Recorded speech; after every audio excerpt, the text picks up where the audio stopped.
So welcome back to the last session of this unit. So hopefully today we'll finish this chapter. The next chapter will be dealt with by the next teacher. So you will have opportunity to hear the summary of Puranjana again, which is the next chapter. And also there is one more allegory which is there in the next chapter. The allegory of male deer and female deer. You can hear it in the next chapter. Anyway, so now Puranjana city is burning. Yesterday, when we left the class, already the fire had started. The city was burning. So we will continue to see what happens to Puranjana city. When the city was set ablaze, all the citizens, the servants of the king, as well as the family members, sons, grandsons, wives, and other relatives were within the fire. King Puranjana thus became very unhappy. Okay, please read the purport.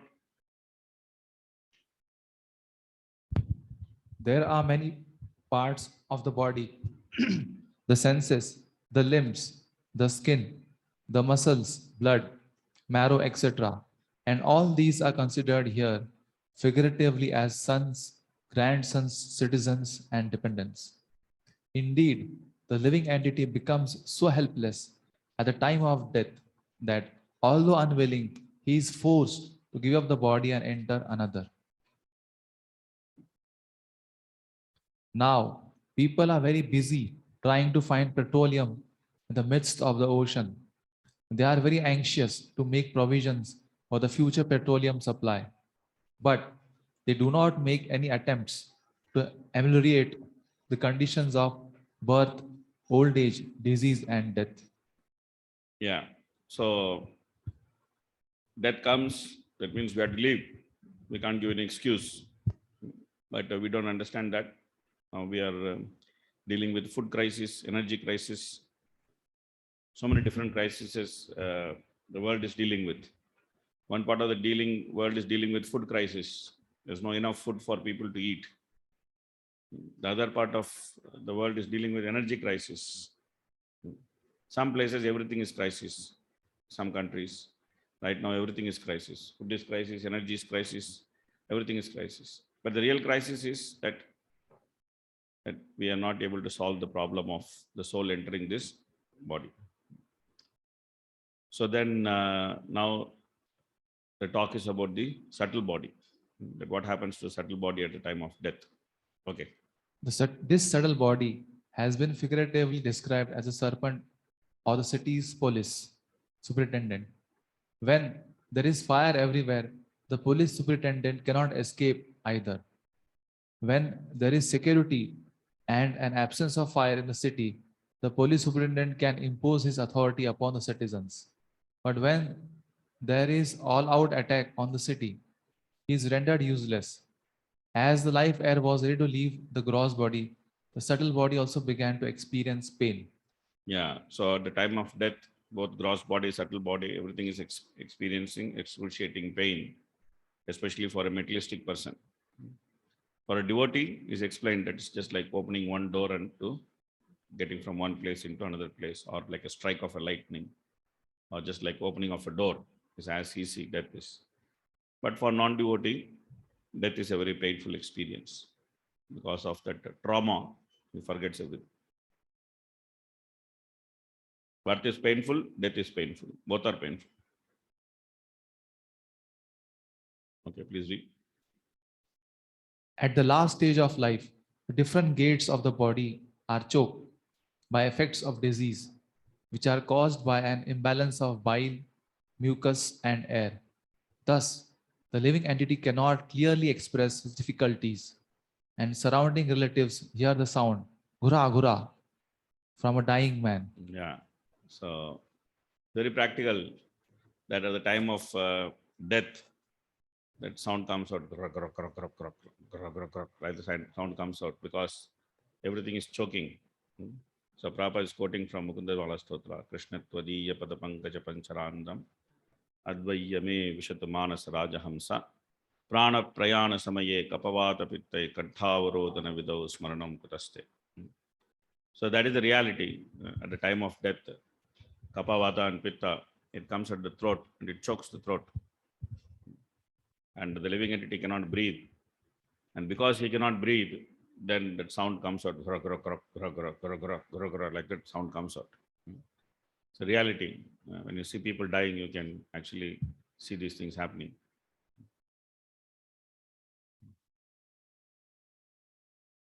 So if in our healthy condition, if we think of the lotus feet of the Lord and die, it is most fortunate.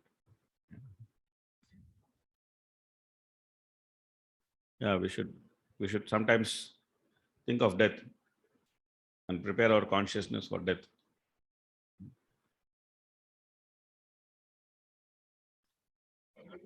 Okay, so normally the dying man, at the time of death, he is so much worried about his family, especially if he's a family man. He becomes so much worried about his family. He starts thinking, what will happen to me if I die? Then what will happen to my family? How they will maintain themselves? Who will take care of them?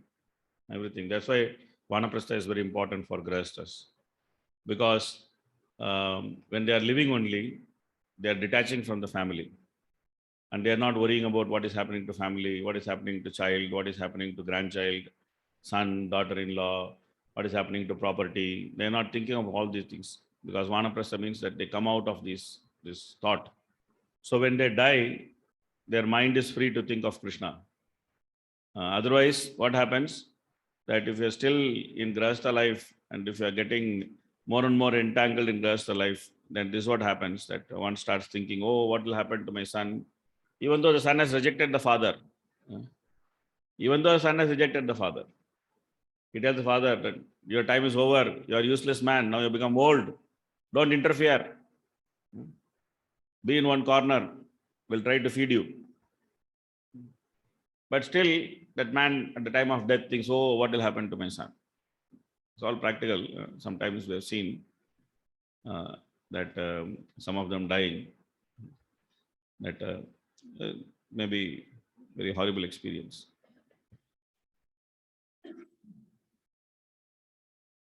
So he thinks that he has to save them. Please read. It is clear in this verse that at the time of death, thoughts of material enjoyment do not go away. This indicates that the living entity, the soul, is carried by the subtle body, mind, intelligence, and ego.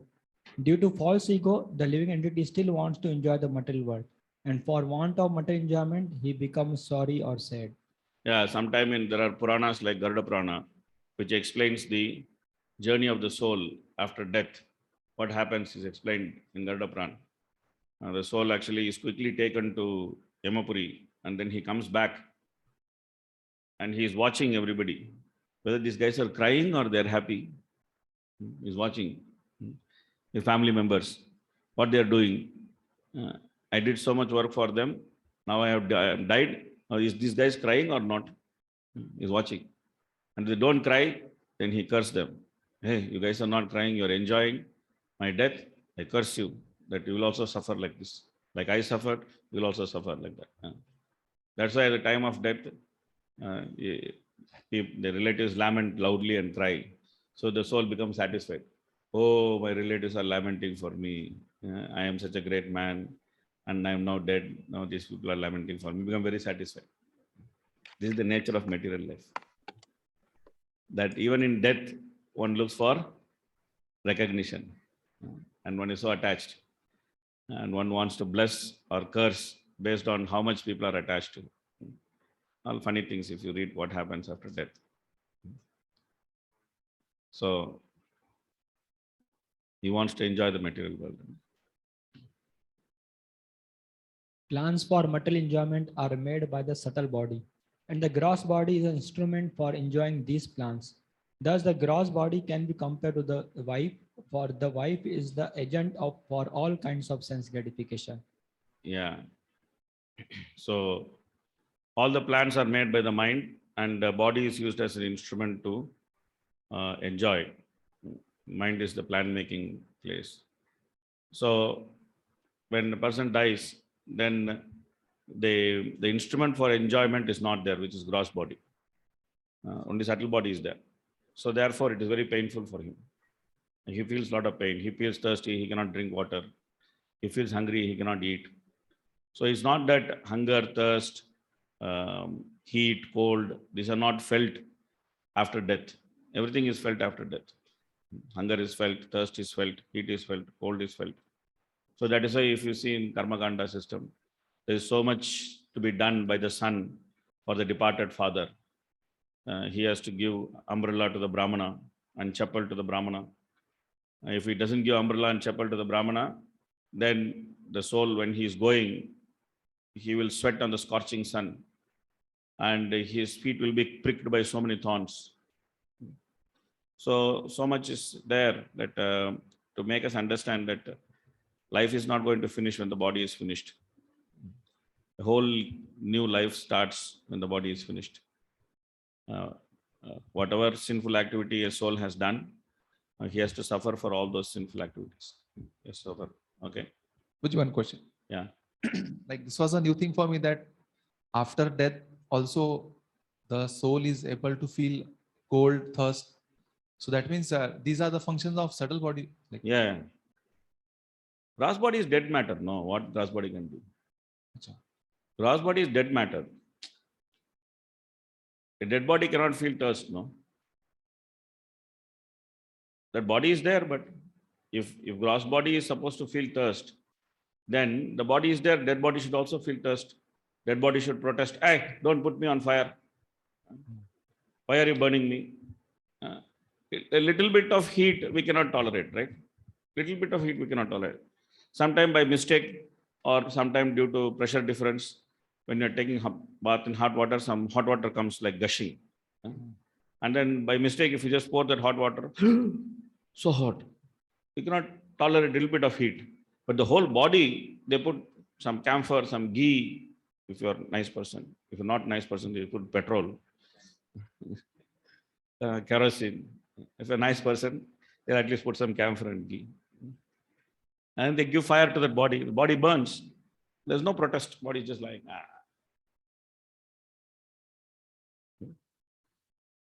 So everything is felt by the subtle body through the agency of the gross gross body. body.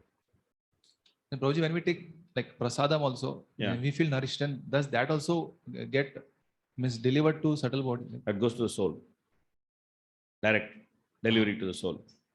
Means, okay, prasadam goes to soul, but like suppose a person who is not taking prasadam, he's just taking normal nutrition food or whatever.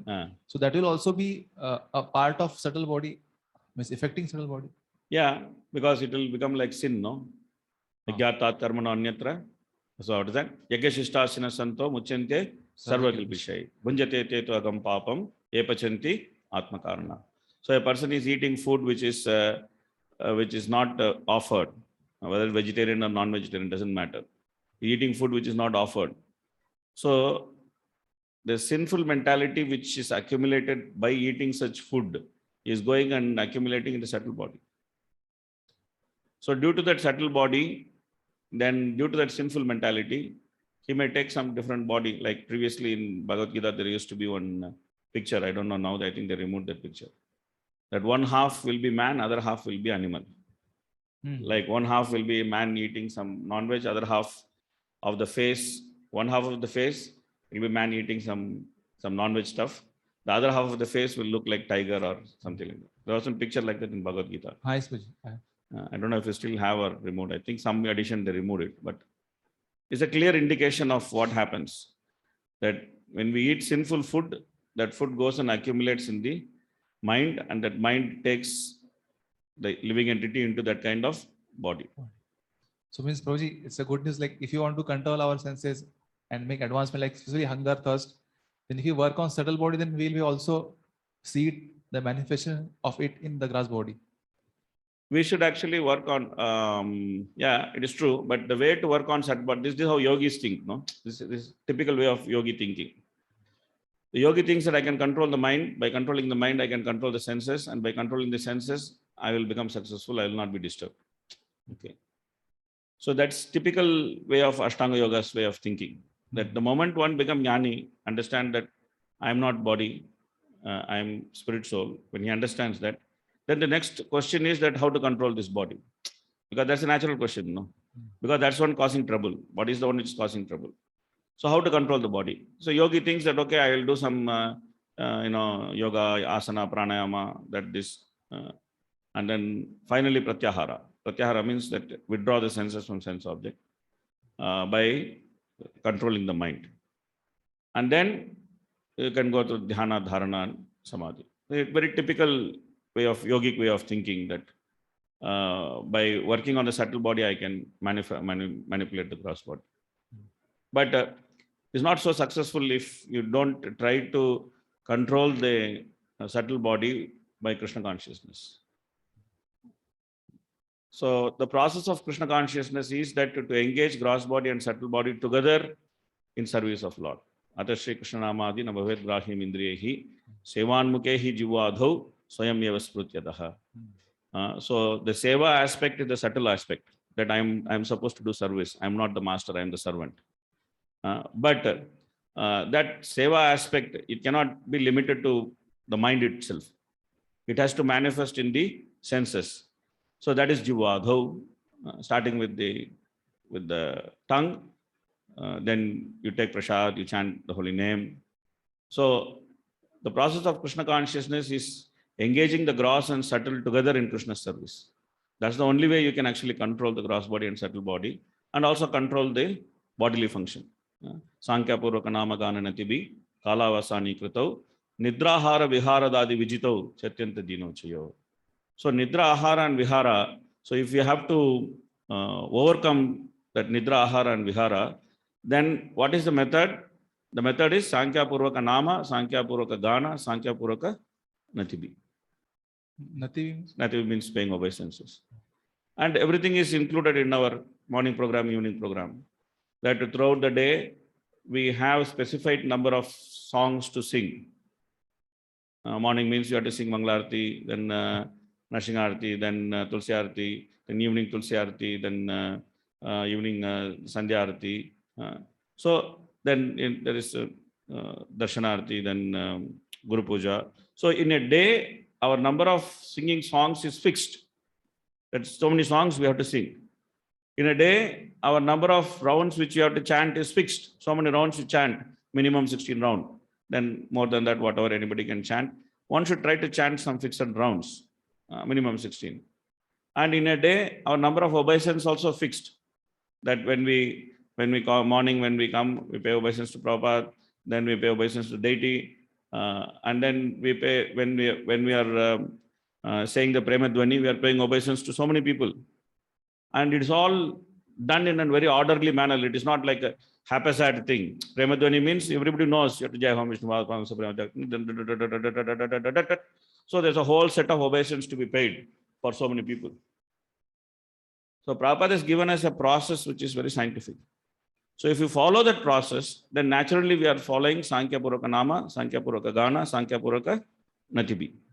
By that, automatically we will be able to become Nidra Ahara Vihara Vijita. So that's the formula. That bhakti means you engage the gross and the subtle together in Krishna's service in a disciplined way. Then we can control the gross and subtle body. Or if you simply think that we have some technique by which we can control the gross body, subtle body, this is all yogic type of thinking. Yogis think like that. And we know yoga doesn't work in Kali Yuga. Like, Roji, tomorrow is Nirjala Ekadashi. So I was thinking, because of bodily problem, I was able to do fasting. But there are many other things which I have to work. So I was very clear about this. Thank you. Yeah. Most of the time, fasting is mental problem, not body problem. So if the mind is prepared that, okay, tomorrow I have to fast Nirjala Ekadashi, I'll chant so many rounds, I'll fast, I'll go and preach like this, I'll do book distribution, whatever. Different people take and they do different services. Or anyway, I have regular service from morning to evening I have to do. So the mind is already prepared that tomorrow I have always seen that from myself itself. I have always seen that when I'm prepared for Ekadashi, fasting is not a problem. Sometimes what happens is so intense things are going on that I forget whether it is morning, evening, Saturday, Sunday, which date, everything is completely out of sync. That I don't know which day of the week, which date of the month. Sometimes just get intensely into something And then suddenly my wife tells, okay, tomorrow is Ekadashi. And that day, I'm unprepared, I'll get headache. When I'm fasting, I'll get headache. But if I already know, okay, Ekadashi is coming, that okay, tomorrow is going to come. Like if I myself am expecting that, okay, Ekadashi is coming, then there's no problem. I can just fast. There's no issue. So the issue is not about is Ekadashi fasting or not. Issue about Mind. the mind being properly set. Okay, tomorrow is Ekadashi, then I need to fast. Mind actually follows in this. Mind works with rules and regulations very nicely. Mind follows rules and regulations very nicely. It works with rules and regulations. So if you tell the mind this is the rule, it will generally work. That's how it works. Otherwise, it's very difficult with mind. Yes, Krishna Rupa Mataji. So how does willpower work then? They say that willpower is very strong, for Yeah. a particular person. Yeah. If the willpower is directed, willpower means what? The desire to do something. That's what willpower, the desire to do something. So if the willpower is properly directed by the order of the spiritual master, it is really strong. It can do wonderful things. But if the willpower is simply directed by the three modes, it's not so strong.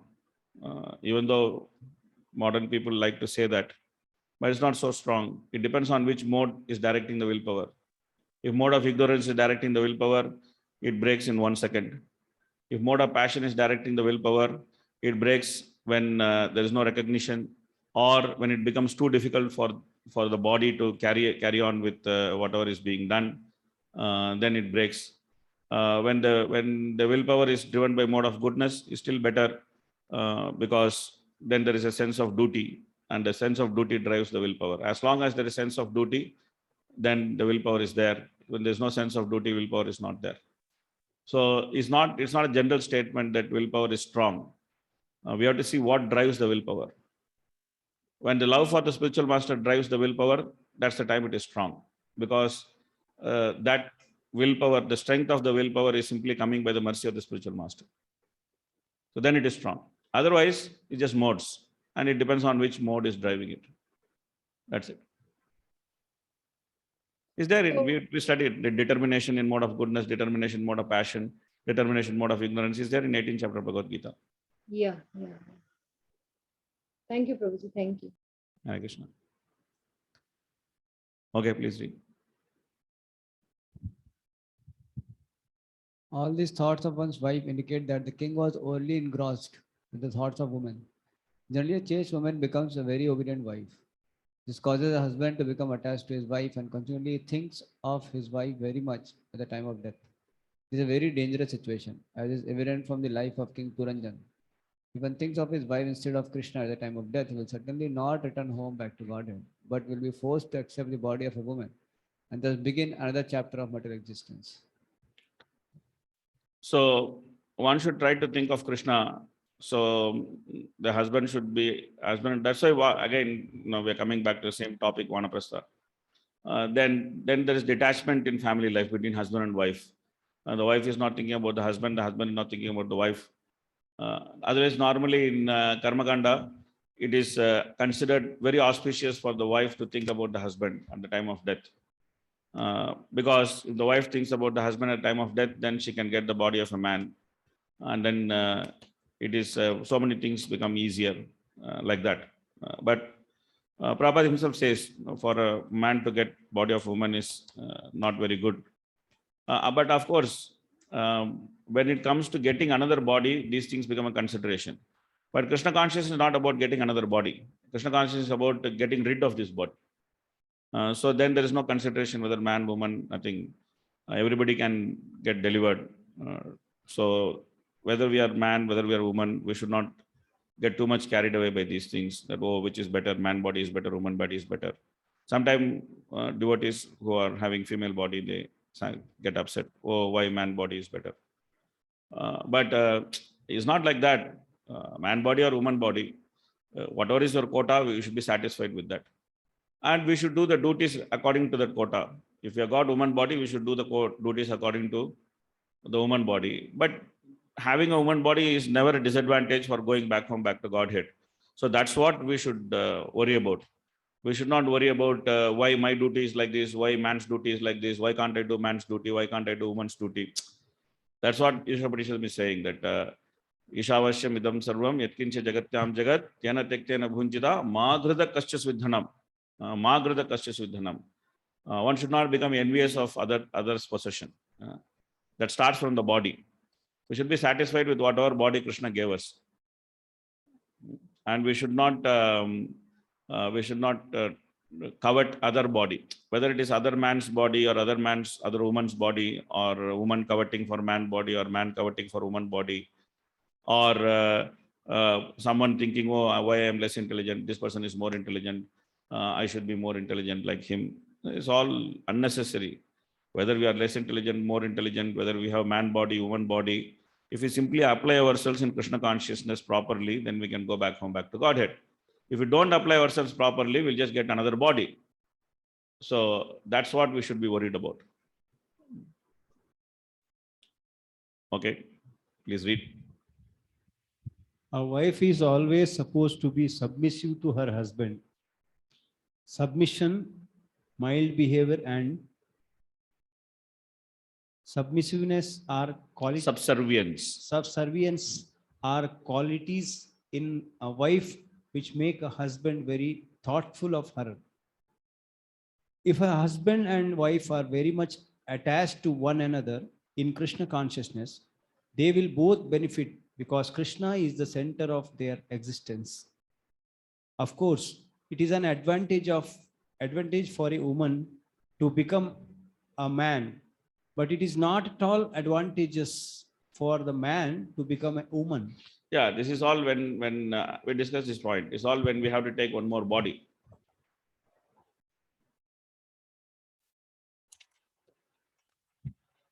But we should sincerely try our best not to get into one more body. We should sincerely try. So sometimes, generally, the parallel between husband and wife is also applicable between the spiritual master and the disciple. So the qualities of the wife can also be compared to the qualities of disciple.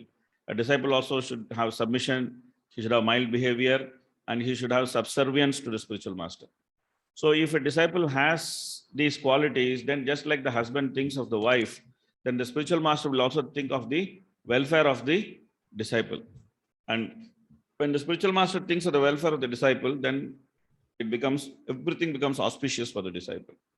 Everything becomes auspicious for the disciple. So sometimes these qualities, which explained as the qualities of wife, we can actually take some inspiration from those qualities to actually serve the spiritual master properly.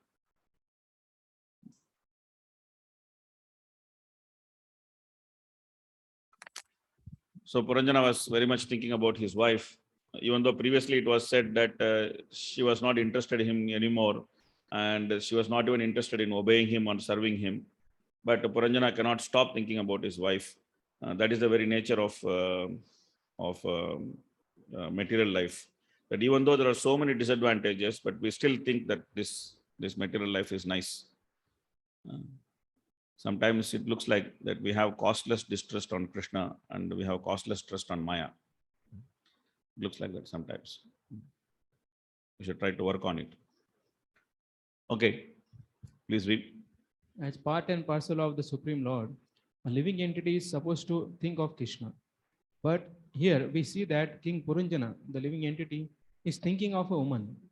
Since King Puranjana is thinking of his wife, his struggle for existence in the material world will not be ended by death. Yeah, only if we think of Krishna, it will end. If you simply think of wife, or if you simply think of some position or some this or some that, it will just continue. Actually, no one in this material world is happy, but the struggle gives a false sense of happiness. A person must work very hard, and when he attains the result of his hard work, he thinks himself happy. He thinks himself happy, but it is not, he is not happy. He thinks himself happy. Similarly, King Puranjana, the living entity, now passes the heir of his life over his wife, a woman. Therefore, he has to accept the body of a woman in his next life. Yeah. That's what is going to happen to him. He's thinking of his wife, he's thinking of his daughters, sons. Please read.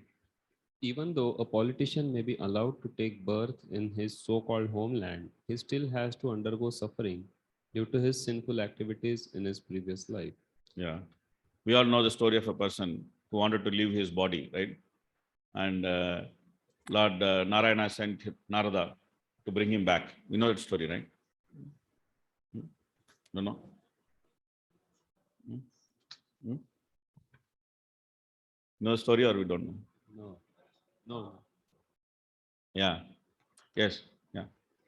Yes. So you can recite that story quickly, short way. Please recite that story. It's a very instructive story. Hare Krishna. So Narad Muni came to this person who is called as Kailas, but then and said, I'm going to Vaikuntha to meet Lord. You can also come with me. He said, no, no, no. I am just a young person. I have to get married and this and that. So I will come later. After some years, again, when Narad Muni comes, again he says, now I'm married and so many responsibilities and all. You go away afterwards, I'll come. Then again, after some time, he said, no, no, I have children now. They are dependent on me. You go away. So like that, every time he keeps going on. So when Narad Muni comes one point of time, he asks, where is Kailas? Then he's told he's no more. His sons tell him he's dead. So Narad Muni feels regret. And as he was passing outside, then he found one dog barking. Wow, wow, wow, Narad Muni, I'm here. Who are you? I am Kailas. So, oh, Kailas, so much late now. Now also you have the chance. I will take you. He said, no, no, no, no. My children, they are not very careful. They don't guard the house very nicely. I have to do that. So wait, I will come later on. Then after some time again Narad Muni came. He says, where is that dog? The children told he's no more. Grandchildren were also there. So then as he was going in the fields, again he found another snake. Again that was Kailas. No, Narad Muni said, come on, now also you have a chance. He said, no, no, no, no. Still my children, grandchildren, they don't take care of the fields. I need to take care. And there are so many rats here, this, that. Narad Muni understood, लातों के भूत बातों से नहीं मानते.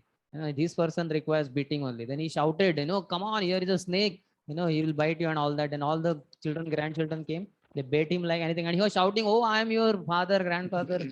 They were not understanding only. And then Narad Muni took the soul and took him back to Godhead.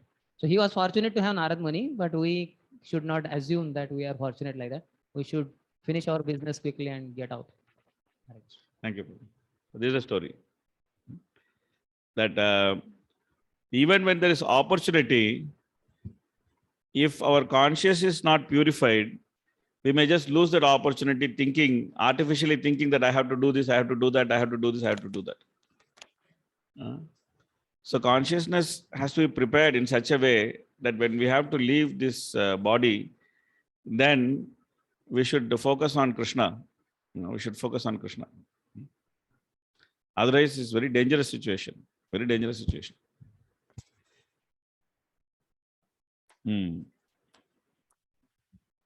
Although King Puranjana should not have lamented over the fate of his wife and children, he nonetheless did so due to his miserly intelligence. In the meantime, Yavana Raja, whose name is Fear himself, immediately drew near to arrest him.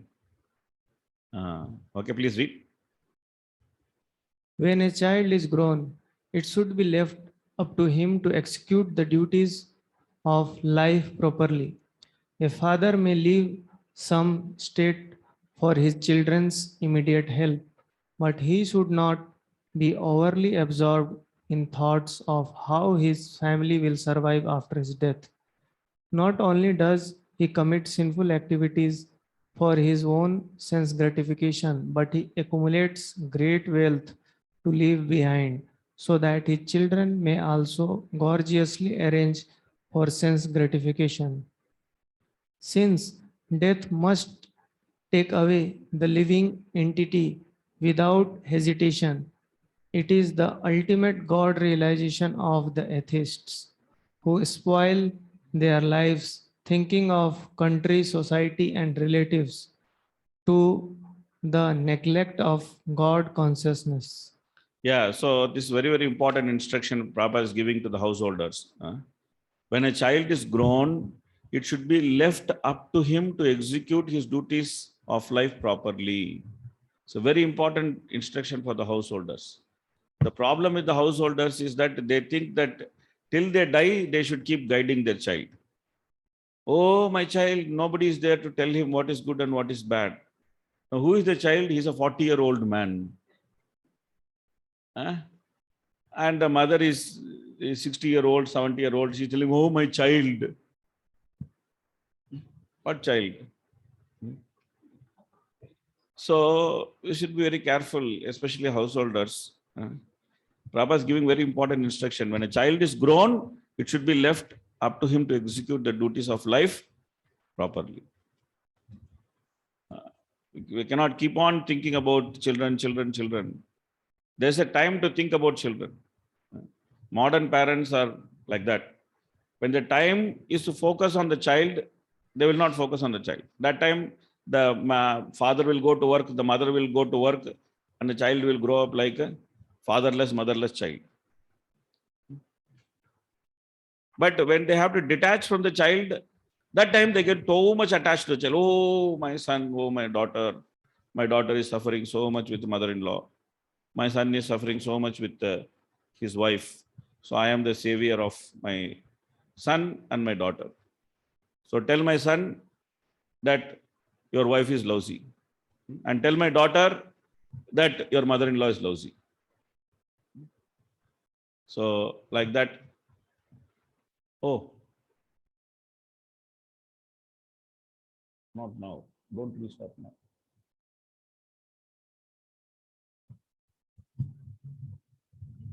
Okay. Very good. Okay. Yeah. So one should be detached at the time of death. It's very important. The danger of attachment is grossly there for the householders, but it is also subtly there for the other ashrams like brahmachari, grahastha, and the brahmachari, vanaprastha, sannyasi. It's subtly there for them. But for householders, it is grossly there for them because they are too much entangled in so many things. So it is grossly there for them. For others, it's certainly there for them. Sometimes one may get attached to position, or sometimes one may not have the right consciousness. One may simply enjoy the sense gratification which becomes available by being in a certain ashram. One may position or power or something, then just one has to remain in the material world. Yes, please.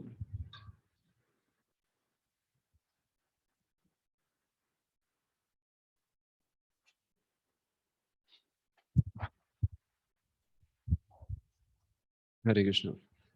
Just like few verses back, we were discussing that the qualities of wife, it can be assimilated in the life of a disciple to serve the spiritual master. So in the same way, I was just thinking that this discussion about the parents and children, can we also have in the similar lines about when we are preaching, that after we preach and guide devotees, so over a period of time, then are we also supposed to leave them and to lead their own life, or how long we should keep on guiding them, correcting them, like that? Generally, I have seen that over a period of time, the guidance becomes lesser and lesser because they themselves become quite competent to take decisions and go on. But overall, that relationship remains. Overall, that relationship remains. And sometimes when there's too much confusion, then they may still come and ask few things to us. Because naturally it happens, no? Naturally it happens. Like it's just that for some time they need like very close hand holding, and after some time it's just like they are able to do their own services. They do whatever they have to do, and then only when it becomes a little bit too confusing they come to us, and that becomes more like friendly relationship. Like I remember that when I came to Krishna consciousness, that for everything, without discussing with my Shiksha Guru, there's nothing much I could do about, because in every step I needed guidance. But now, sometimes I'm too much confused, I call him and then I tell him that I'm too confused now what to do. Then he tells me what to do and things like that. Then I agree, okay, and then we just go on. But there, the relationship also has become like more like a friendly relationship. But even though he is very senior to me, and I know he is senior to me, but still when he deals with me, he deals with more like more in a friendly manner than. And same thing I have seen that with people who were taking some guidance from me. Over a period of time, that's what has happened. But in the beginning, that guidance is little intense. After that, it's naturally it happens. That means the same principle has to be applied, like the children after a particular time. But the point is that the material relation has to be cut off. Sneha pasam idam chindi imam pandushu vrishnishu. The material relation needs to be cut off. Okay. But in spiritual life, we don't have to cut off relationship. We have to maintain that relationship, because that relationship is based on soul to soul relationship with Krishna as center. So there is no need to cut off that relationship. But in material world, there's a need to cut off that relationship. I was talking more about not about relationship. Yeah. Relationship has to be there because it's a Vaishnava relationship. Yeah. But in terms of guidance, when we talk of guiding, Yeah. just like Prabhupada is mentioning here, at a certain point, we should leave the child to lead his own life. Yeah. So similarly, when we are guiding devotees, Yeah. so at a certain time, are we supposed to leave them to lead their own life, or we should keep them guiding? No, it depends. No, like what it means leaving them to lead their own life also is need to some definition is there. Like if they have some stable service and their consciousness is fixed and they are going in the right direction, then okay, we can just leave them to do what they are doing. But if they don't have stable service, if their consciousness is going wayward, but in the case of a son, a father has to leave him even in that stage. Okay. But in case of giving some guidance, we cannot do like that. No. As long as they are willing to take guidance from us, then we should still guide them. We cannot tell them like, but in case of a son, a father cannot do like that. He has to tell his son, now enough, you take care of your own thing. Don't come to me. I have done my job. So when I put my son in Gurukul, when very senior disciple of Prabhupada, we are having a nice conversation. So he was talking to me, that he told me that, see, you have done your job now. You have shown your son the right path. You have put him in Gurukula. You have put him in the right guidance. And you have done some reasonable things for his future maintenance. Now you should not worry about your son. You should just focus on how you should go back to Godhead.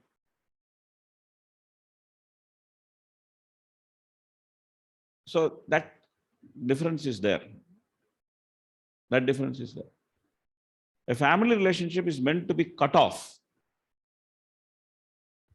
Okay.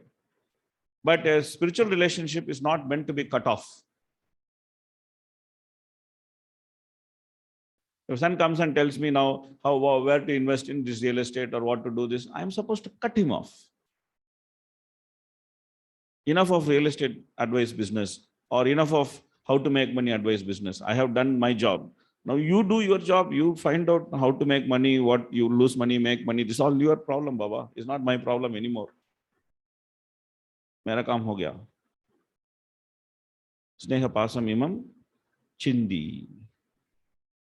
That needs to be cut off. But it's not so much in spiritual relationship. A difference is always there. Okay.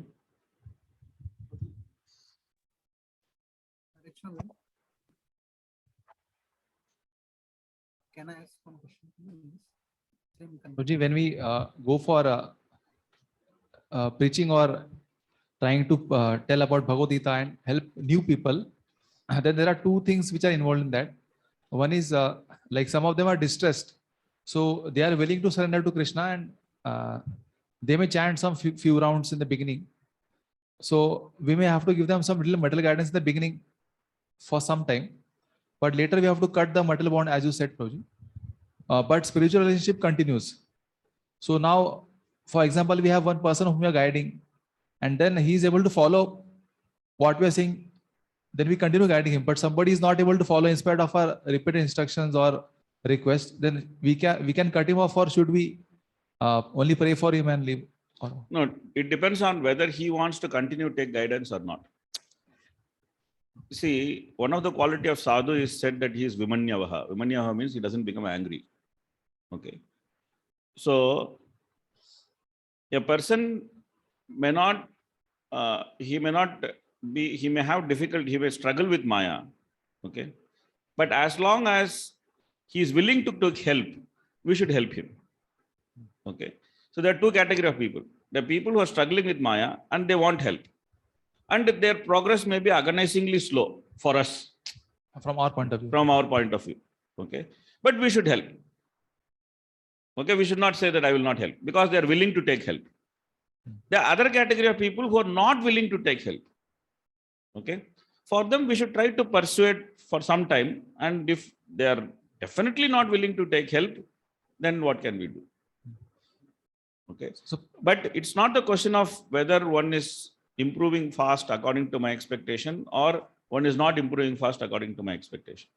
That should not be the criteria. The criteria is that whether that person is willing to take guidance or not. That should be the criteria. Guruji, can you give some practical symptoms for understanding that how the person is not willing to take help from us? Because it's very difficult to differentiate sometimes. No, it's very simple, straightforward. No, that you go and talk to them. They say that I don't want to listen from you. They straight away say that I don't want to waste my time with you. छोड़ो यार, मुझे ऐसा तंग मत करो. Okay, so that means they're not willing to take guidance. But they listen to you either out of politeness or out of they want to listen to you. They listen to you. As long as they're listening to you, you should be invested in them. क्या जाता है? That's okay. They're listening, no? Then you should still see. One thing we should always understand that Krishna consciousness is not result oriented; it is process oriented. It's very important difference we need to understand. That because this whole world is result oriented, so all this approach comes from result oriented approach. That you want you engage in an activity, you want this result. Okay, that's how we are trained in this world. We are all target based. But Krishna consciousness is exactly opposite. It is process oriented. It's not that you should not look for result, but the process itself is the result. And whatever is the manifested result is simply incidental. That understanding should be there. But sometimes we also want that incidental to be measured, and we also want to improve our service according to that measurement of the incidental. But that's only of a certain value.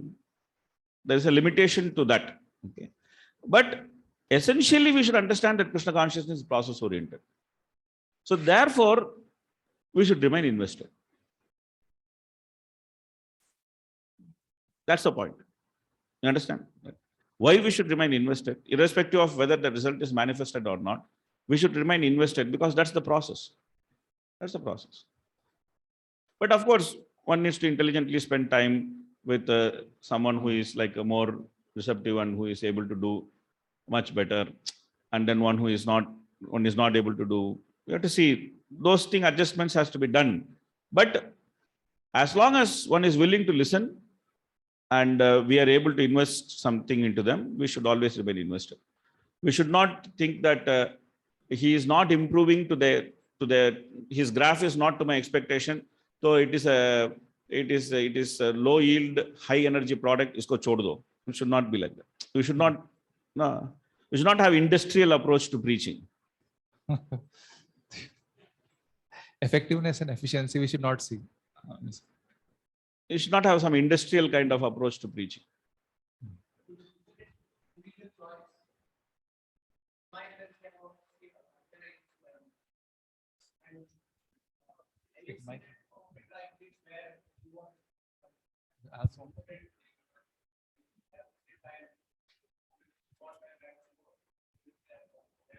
Yeah, I didn't say that you should choose people who are very difficult and then only spend time with them. That there may be different type of people, but I'm saying that the approach should not be like, "Arey, time spent karke fayda nahi hai, isko chhod do." Approach should not be like that. You should, as long as that person is willing, you should still be invested in that. That's what I'm saying. You should not become like a very result-oriented approach. We are not the only one who want to save somebody.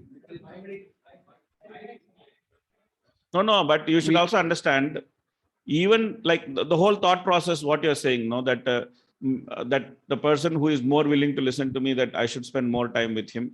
Ultimately, you are not the doer. Okay. So your productivity is simply a function of your spiritual master's mercy. Okay. You don't have anything personal in that.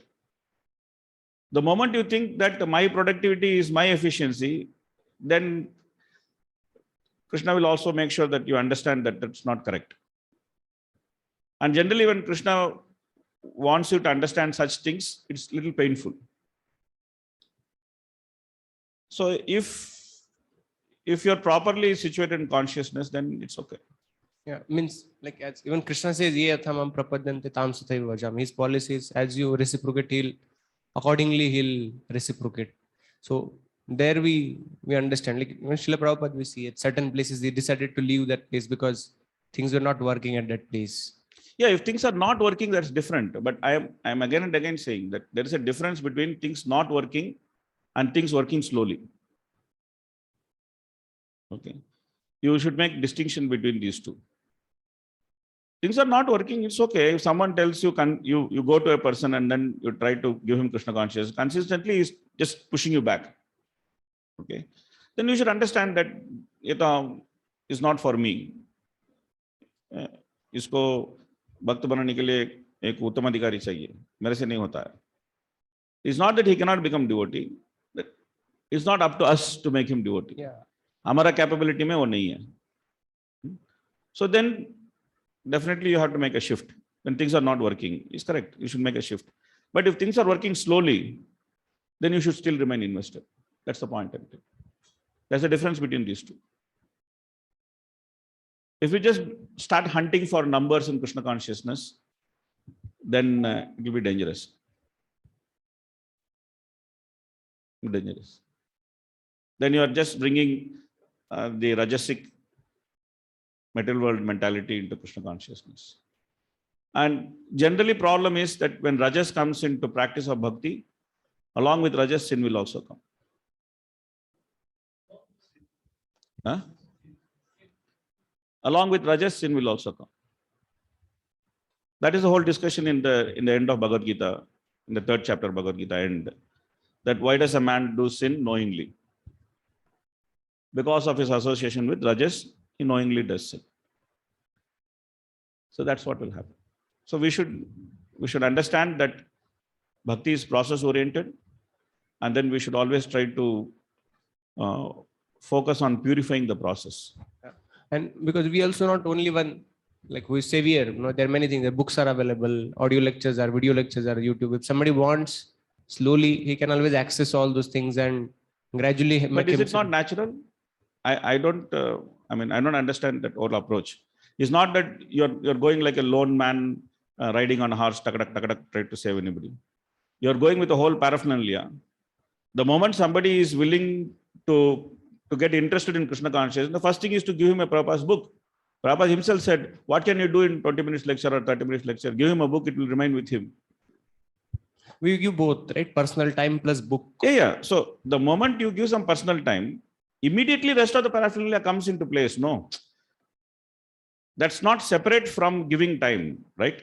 That's what I'm asking, because you said that there are other things also. I'm saying the other things are always there. You never go alone.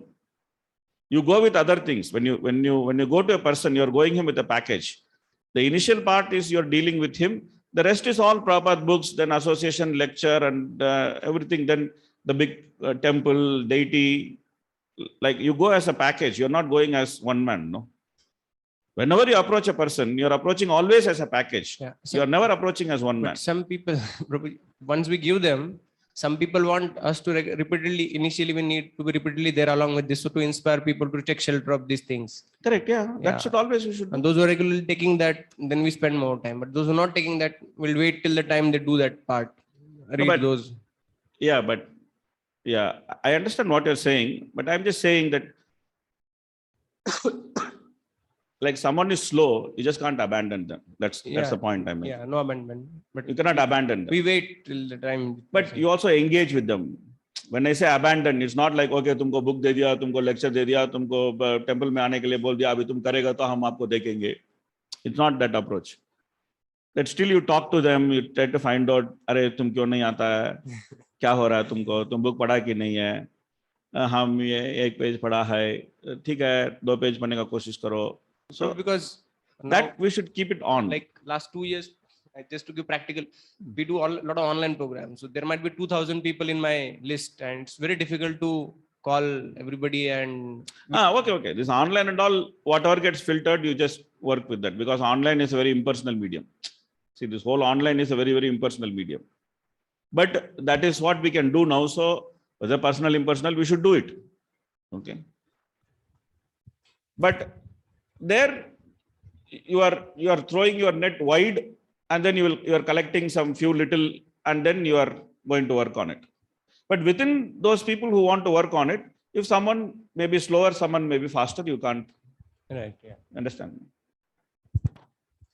Like as per our capacity, whatever is the limited capacity, we should try to give everybody association who are willing to improve or willing to take guidance, and pray to Krishna that our capacity will increase so that we can have more seva. In general, my understanding is preaching means that get them into association of Prabhupada. We should facilitate them to have relation with Prabhupada. Like we are not, probably it's my thinking. I never felt that I am giving association to somebody. मुझे खुद association चाहिए, मैं क्या association उसको देगा?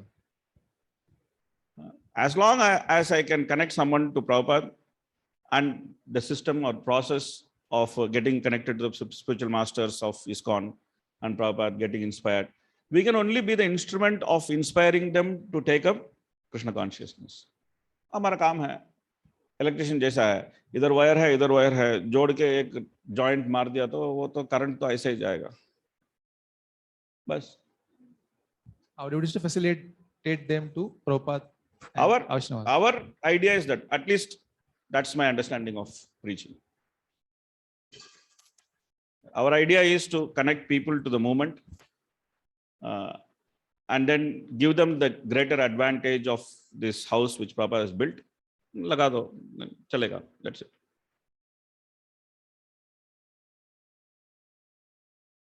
Okay, please read. Yes, Roji. When I deal with my relatives now, many of them are in the stage where they may leave, like in the sense of those like Mausa, Chacha, Chachi, So they are very senior people. So it becomes, I one time one of my bua was actually ridden with cancer, and she was in Bombay only. So I went to meet her also, but it was hospital environment. Her son was sitting and all. So although I wanted to help her get something deeper and not just like say, sorry, you are going through this and all that. That is, anyone will be saying that. But because of the environment, I couldn't really do that part. So how we should actually enter into this discussion, especially I'm talking because it is with seniors also. It is not like my equal or junior in the family.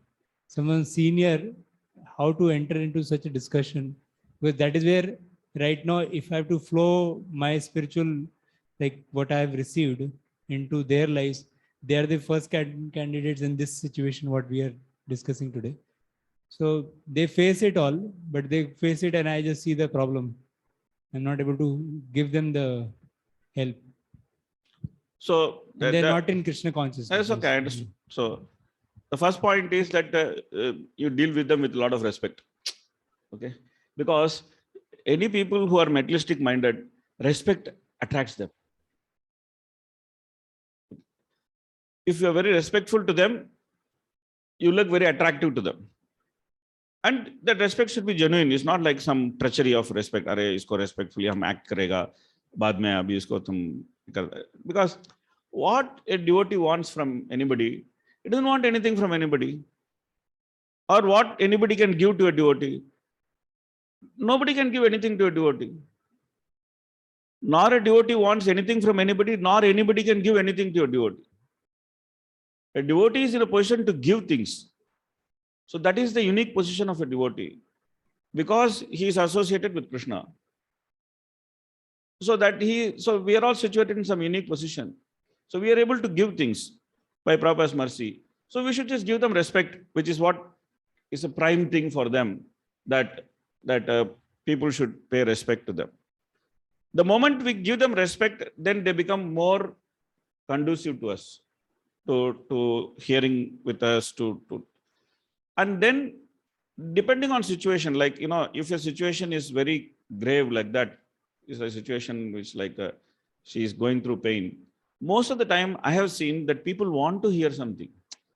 Okay, it's only our own inhibition. We think, oh, abhi isme jaake kya baat karega, kaisa baat karega. You don't have to, you don't have to always say you are in Maya, this pain is Maya, and this body is Maya. We don't have to take that route of going and talking to them.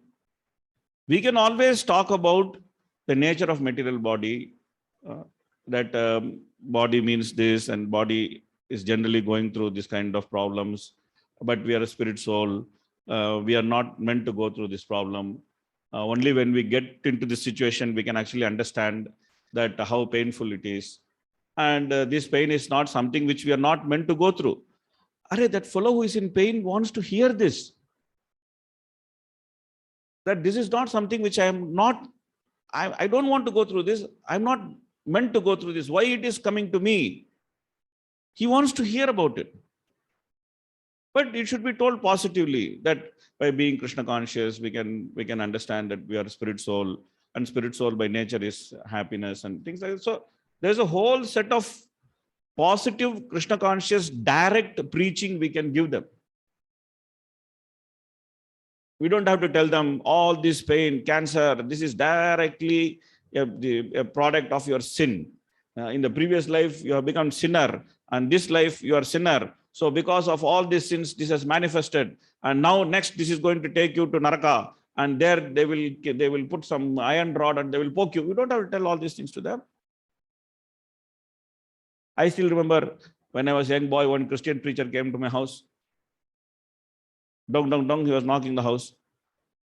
And then I opened the door. You sinner! This is how he started. Shouted at me, you sinner! Jesus is going to save you. I said, you are sinner. Your father is sinner. Your grandfather is sinner. Run away from me.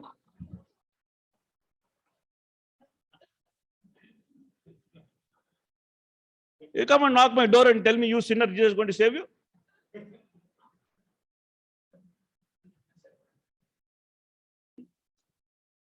So it's a way of doing things. Go with some Mahaprasad, go with some Charnamrit, take a garland.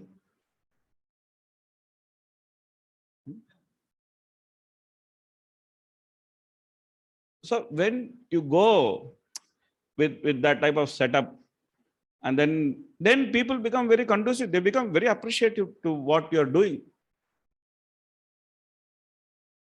When people die, when people are in great pain, when people are in great trouble, it's very easy to preach Krishna consciousness to them, because they are actually wanting to hear Krishna consciousness. But we should present the positive aspect of Krishna consciousness to them, and we should relate it to their problem, and we should say how this positive experience of Krishna consciousness can solve their problem. And at the same time, we should try to give them this general idea about the nature of material body and material existence, without getting into specifics of you are sinner, you will go to hell and things like that. Yes, do that. So if we do that, and then like 5 minutes, 6 minutes, if we talk like that, and if we say that I want to sit and chant one round for you, nobody will say no. You can just sit and chant one round for them. And then after that, if you tell them that can I read few slokas from Bhagavad Gita, and you choose few slokas from Bhagavad Gita, something from Atma Vijnana, something from devotional service, like that, you have a small package. You choose that package, you read the shloka, you read translation, you read Prabhupada's purport. That's it. You're done.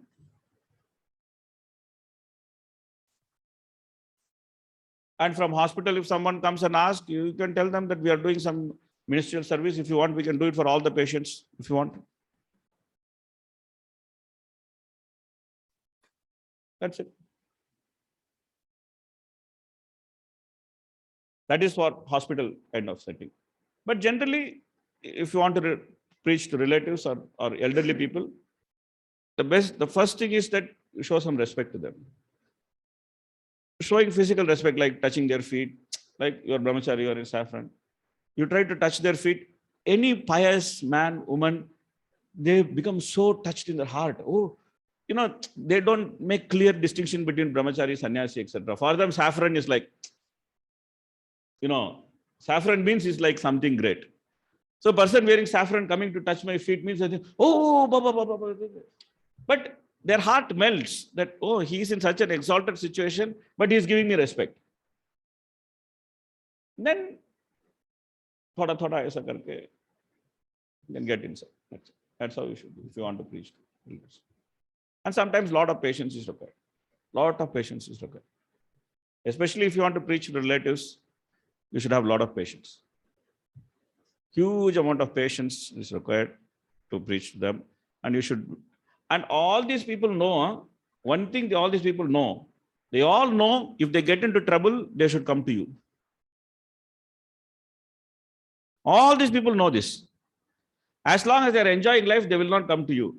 At the first sign of trouble, they will come to you.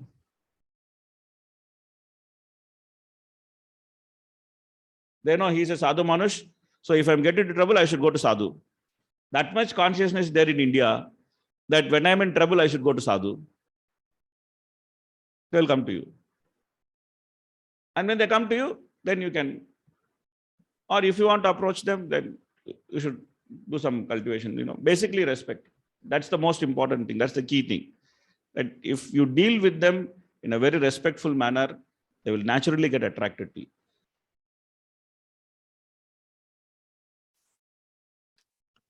Okay, please read.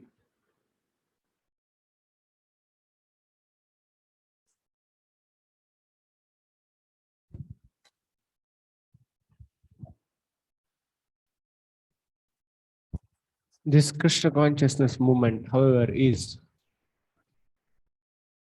educating people throughout the world and informing them how to conquer death.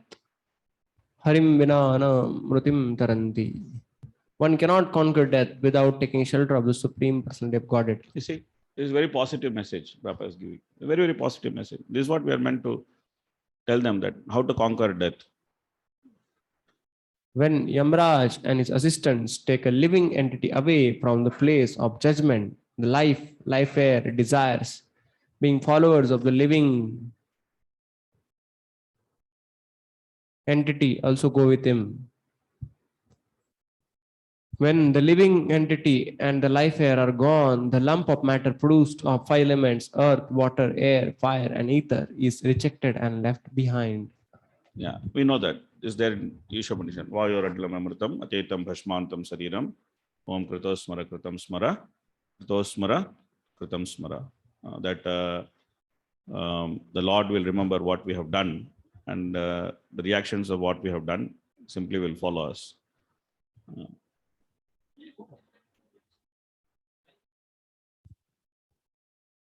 Life errand. The living entity is able to operate in this body due to life air. The life air is going, it is the Vayu part.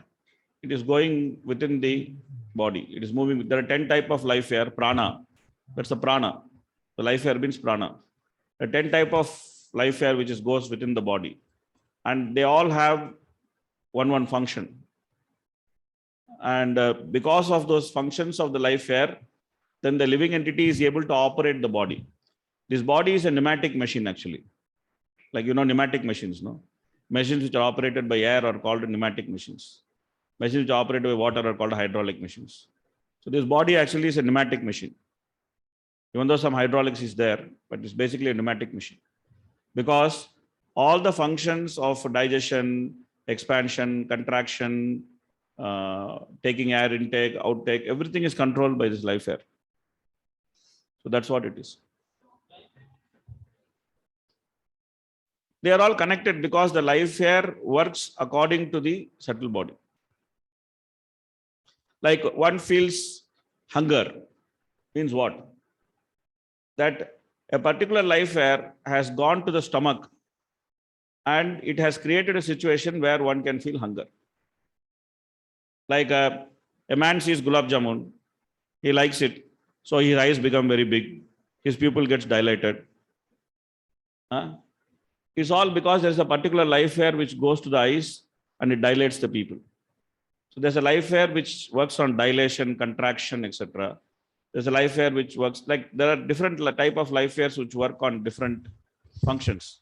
So the yogis try to control the life hair.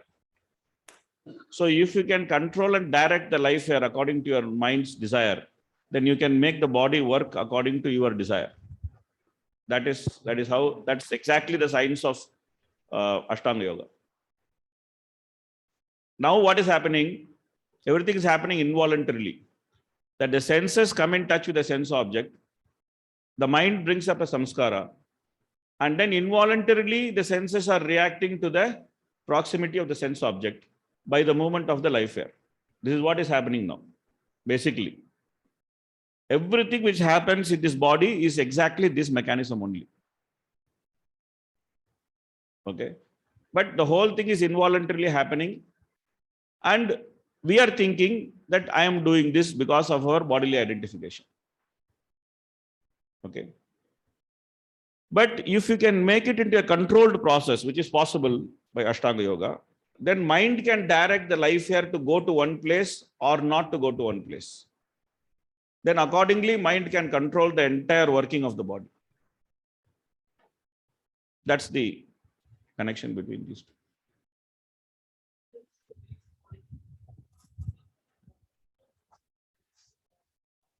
Life hair goes away. That's the first thing to go away. Prana goes away. Along with prana, the soul and the subtle body also come out. But it comes out through which gate?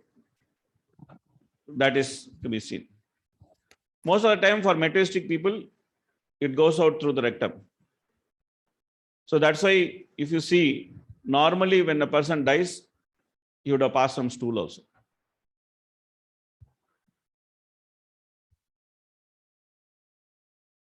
But for yogi, he takes it out through the Brahmarandra.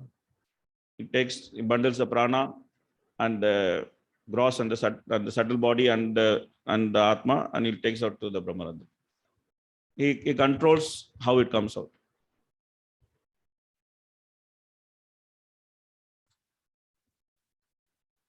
Okay. Hare Krishna. I also heard this paralysis is nothing but dysfunction of life hairs. Yes, correct. Yeah. So that's as you very nicely mentioned, this body is a pneumatic machine. It's a pneumatic machine. Some hydraulics is there, but it's generally pneumatic.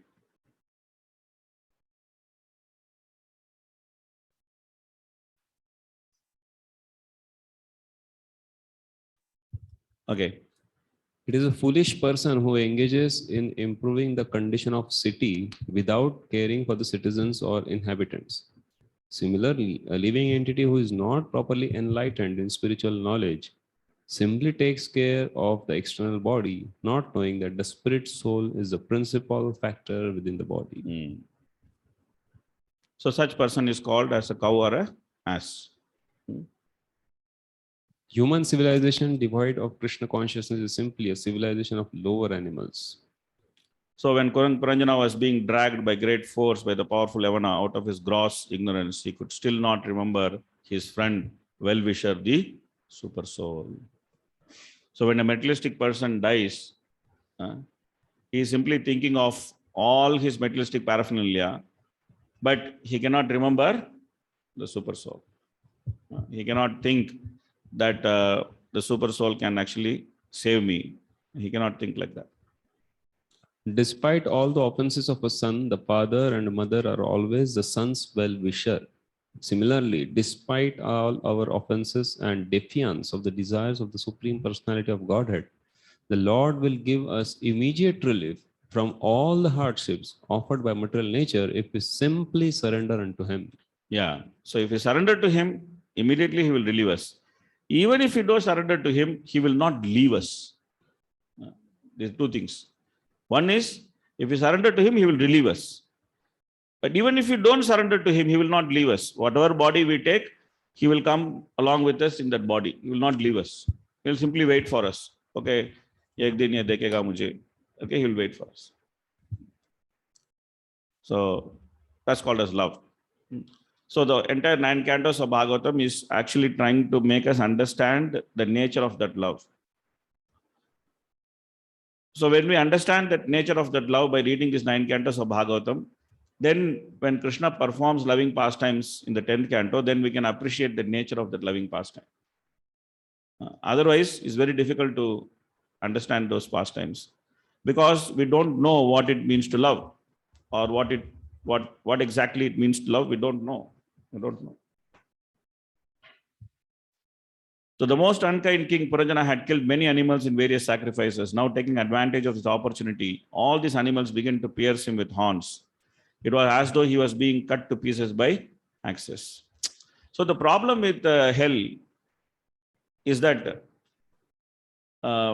you'll face unlimited. The person who going to hell, he will face unlimited amount of pain, but he cannot die because he dies and goes to hell. So he cannot die. So the particular body which is given in hell, or the particular type of arrangement which is there in hell, is in such a way that unlimited amount of pain can be experienced, but the death cannot be experienced. That's the most dangerous thing. Because when you have a gross body, after a certain limit of pain, you have to experience death. But hell is not like that. Because there is no direct involvement of gross body in the experience of the pain in hell. So there is no experience of death. So hellish pain is unlimited, but there is no relief in hell offered through the agency of death. So Narad Muni is giving very strong warning to Barhi sir, King Prachina Barhi, that see, this is what is going to happen to you. You are going to go through unlimited amount of pain. You are thinking that you are going to enjoy, but you are going to suffer. You're going to suffer. So after hellish suffering, then one has to take one more birth. Due to his contaminated association with women, a living entity like King Puranjana externally suffers all pangs of material existence and remains in dark region of material life, bereft of all remembrances for many, many years. Okay, please read. To save human civilization from the darkness of ignorance, this movement was started. The main purpose of the Krishna consciousness movement is to enlighten the forgetful living entities and remind him about his original Krishna consciousness. Yeah, first of all, we should remember this. Then we should remind others also. Both should happen. We should remember this and we should remind others.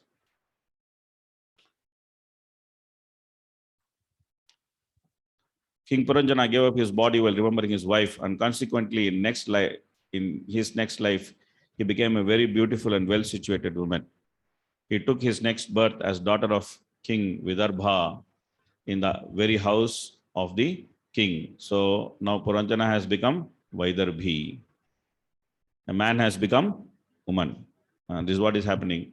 Sometimes we take man body, sometimes we take woman body, sometimes we take animal body. Simply one body after another body, and trying to fight within the body. So it was fixed that Vaidarbhi, the daughter of King Vidarbha, was to be married to a very powerful man, Malayadwaja, the inhabitant of Pandu country. After conquering other princes, he married the daughter of King Vidarbha. So he got married to nice place. To Malayadwaja.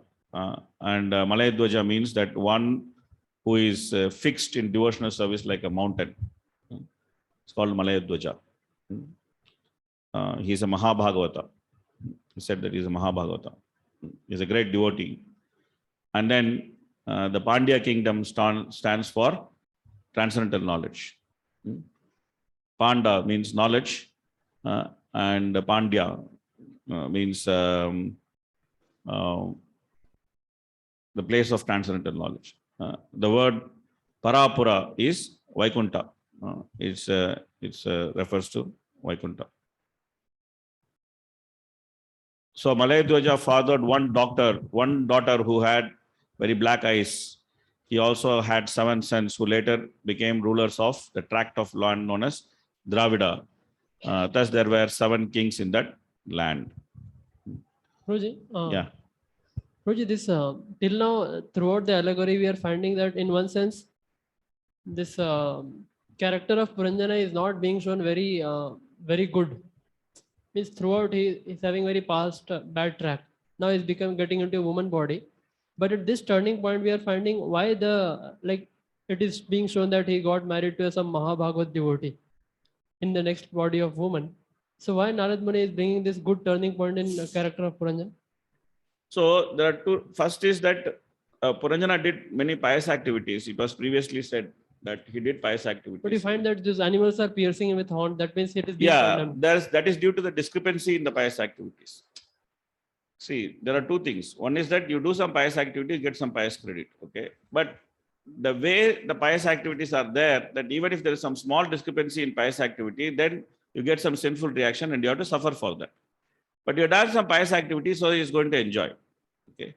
Now Narad Muni is bringing this turning point in Puranjana's story because Narad Muni's intention is to actually turn Prachina Barhisat into devotee. Okay. So that is his intention. He is telling the story not to explain to him the wandering of the spirit soul alone. He has a very specific aim. That aim is that this king, he should become devotee. So therefore, he brings the twist in that story where he actually wants to show to Prachina Barhisat that he still has a chance. You have a chance. If you take up devotional service, you can get saved. You are like Puranjana. Don't wait for one more birth. And we don't know what will happen to you. But even in this birth, if you take to devotional service, you can be saved. So for that reason, he brings that twist in the story.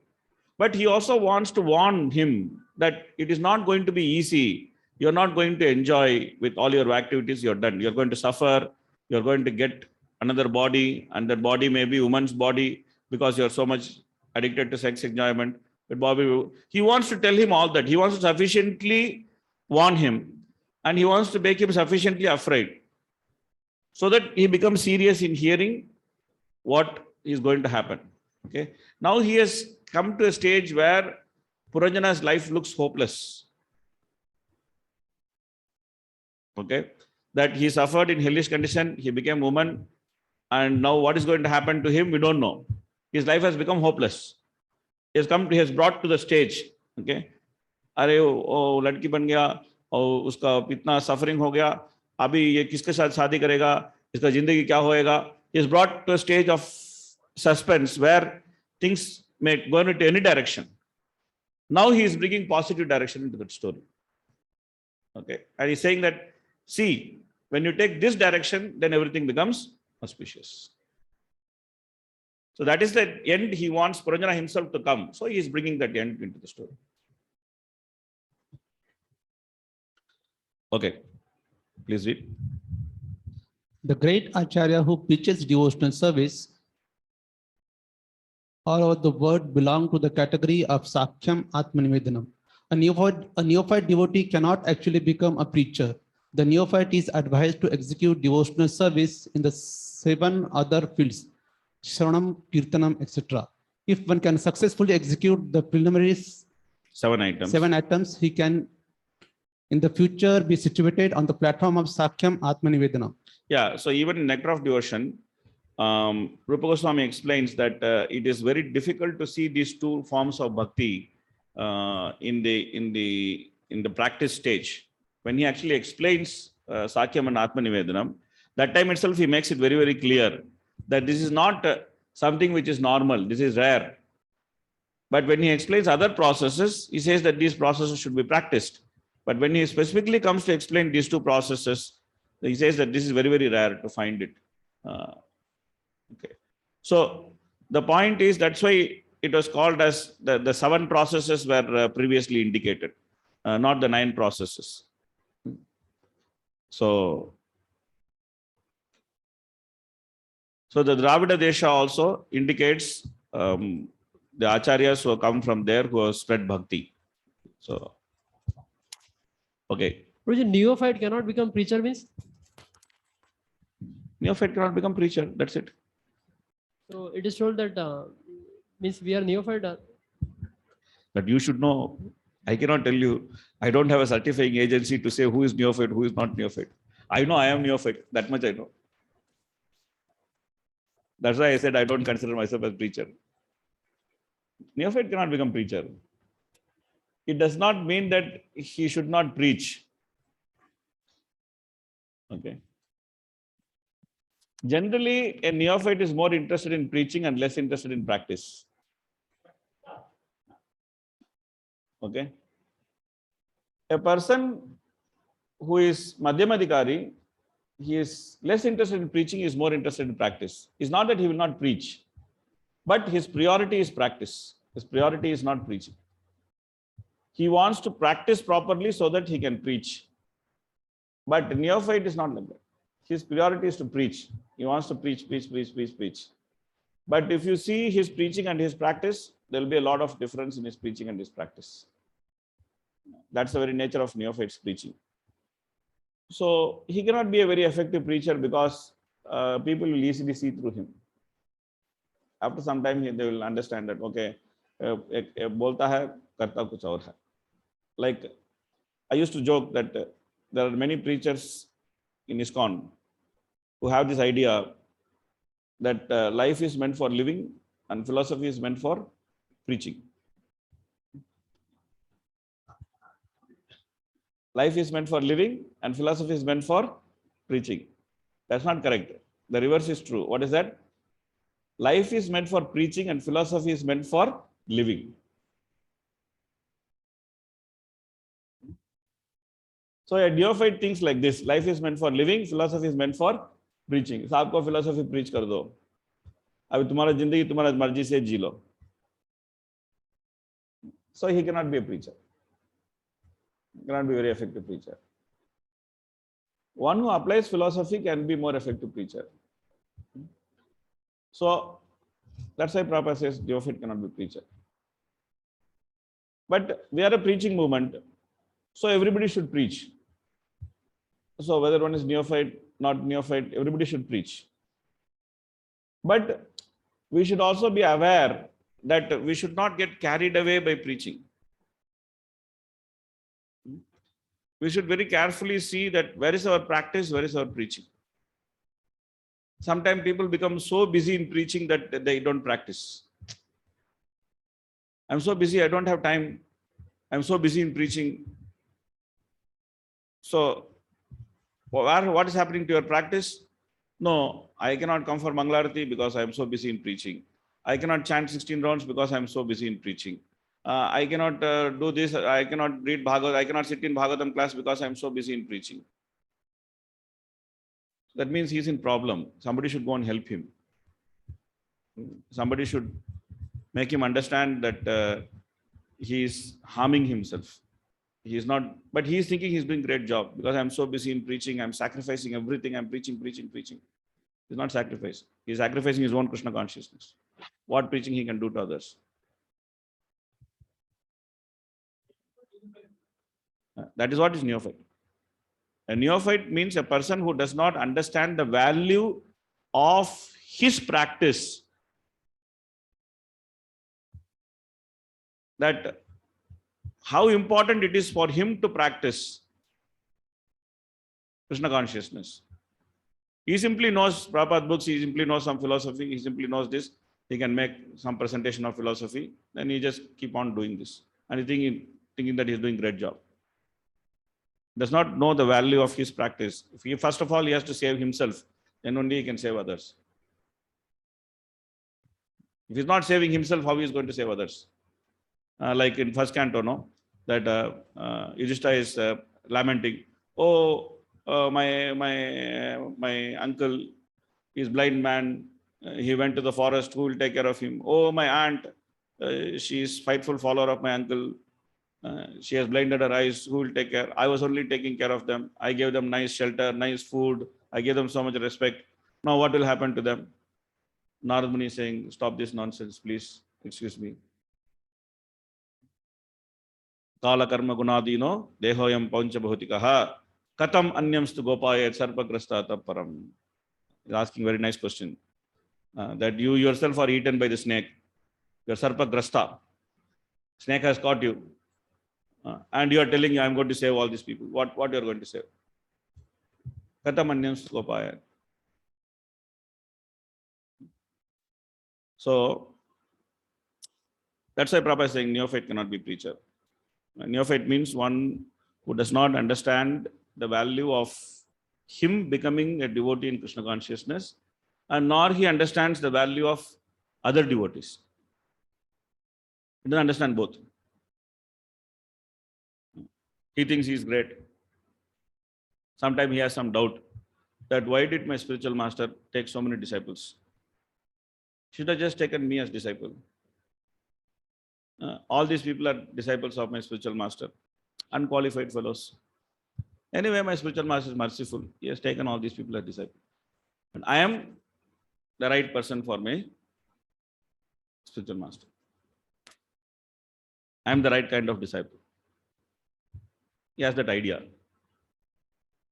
It's called neophyte devotee. He cannot preach.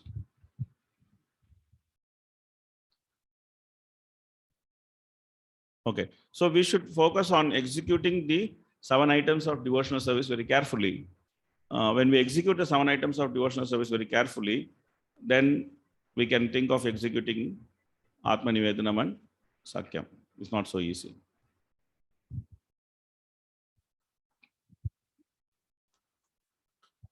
Okay, so Malay Dwaja also had thousands of sons.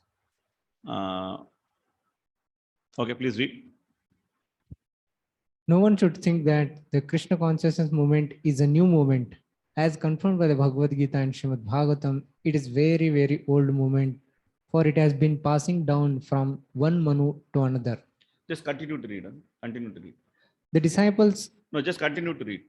among the Vaishnavas, there may be some difference of opinion due to everyone's personal identity. But despite all personal differences, the cult of Krishna consciousness must go on. We can see that under the instructions of Srila Bhaktivinoda Thakur, Srila Bhaktisiddhanta Saraswati Goswami Maharaj began preaching the Krishna conscious movement in an organized way within the past 100 years. The disciples of Bhaktisiddhanta Saraswati Goswami Maharaj are all God brothers, and although there are some difference of opinion, and although we are not acting co-jointly, every one of us is spreading this Krishna consciousness movement according to his own capacity and producing many disciples to spread it all over the world. As far as we are concerned, we have already started the International Society for Krishna Consciousness, and many thousands of Europeans and Americans have joined this movement. Indeed, it is spreading like a wildfire. The cult of Krishna consciousness based on the 9 principles of devotional service: Shravanam, Kirtanam, Vishnu Smaranam, Padasevanam, Archanam, Vandanam, Dasyam, Sakhya Atmanivedanam will never be stopped.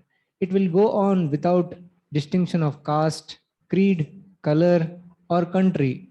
No one can check it. The word bhokshate is very important in this verse. Just as king gives protection to his citizens, these devotees following the principles of devotional service will give protection to all the peoples of the world. Okay. So Prabhupada makes some very important points here. So he says that there may be difference among devotees, but we should all work for Krishna consciousness. So that's a very important point which we should also accept and we should understand very carefully, because sometimes there may be some differences amongst us also. Like some some people may feel that, oh, this person is very conservative, or some people may feel that, oh, this person is very liberal, or whatever it is. But ultimately, we should all cooperate to push the Krishna conscious movement, because that is what is the mandate of the Lord. And Prabhupada says very clearly, no one can check it. No one can check it. No one can stop the spread of the Krishna conscious movement. So if we cooperate, then we can become glorious. If we don't cooperate, then that will be our loss. There may be differences, there may be difference of opinion. Sometimes it may be big, sometimes it may be small. But despite all difference of opinion, we should all go together. We should all move on together. We should always remember this. We should expect sometimes differences might come. Okay, please read. The name of Agastya Muni is very significant. Agastya Muni represents the mind. The word Agastya indicates that the senses do not act independently. And the word Muni means mind. The mind is the center of all senses, and thus the senses cannot work independent of the mind. When the mind takes to the cult of bhakti, it engages in devotional service. Yeah. So the cult of bhakti is Bhaktilata is the first daughter of Malayadwaja, as previously described. And then the son is called as Itmavaha. Itmavaha means one who is ready to do sacrifice. So that's called Idmavaha. Okay, after this, the great saintly king, Malayadwaja, divided his kingdom amongst his sons. And then in order to worship Lord Krishna with full attention, he went to a solitary place known as Kulachala. In other words, when disciples are grown up and are able to preach, the spiritual master should retire and sit down in solitary place to write and execute Nirjan Bhajan. This means sitting silently in a solitary place and executing devotional service. Yeah. Following this example, the devotees of the International Society for Krishna Consciousness now render service as preachers in various parts of the world. Now they can allow the spiritual master to retire from active preaching work. In the last stage of the spiritual master's life, the devotees of the spiritual master should take preaching activities into their own hands.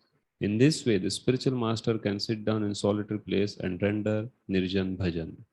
Yeah. Very interesting that Prabhupada writes this.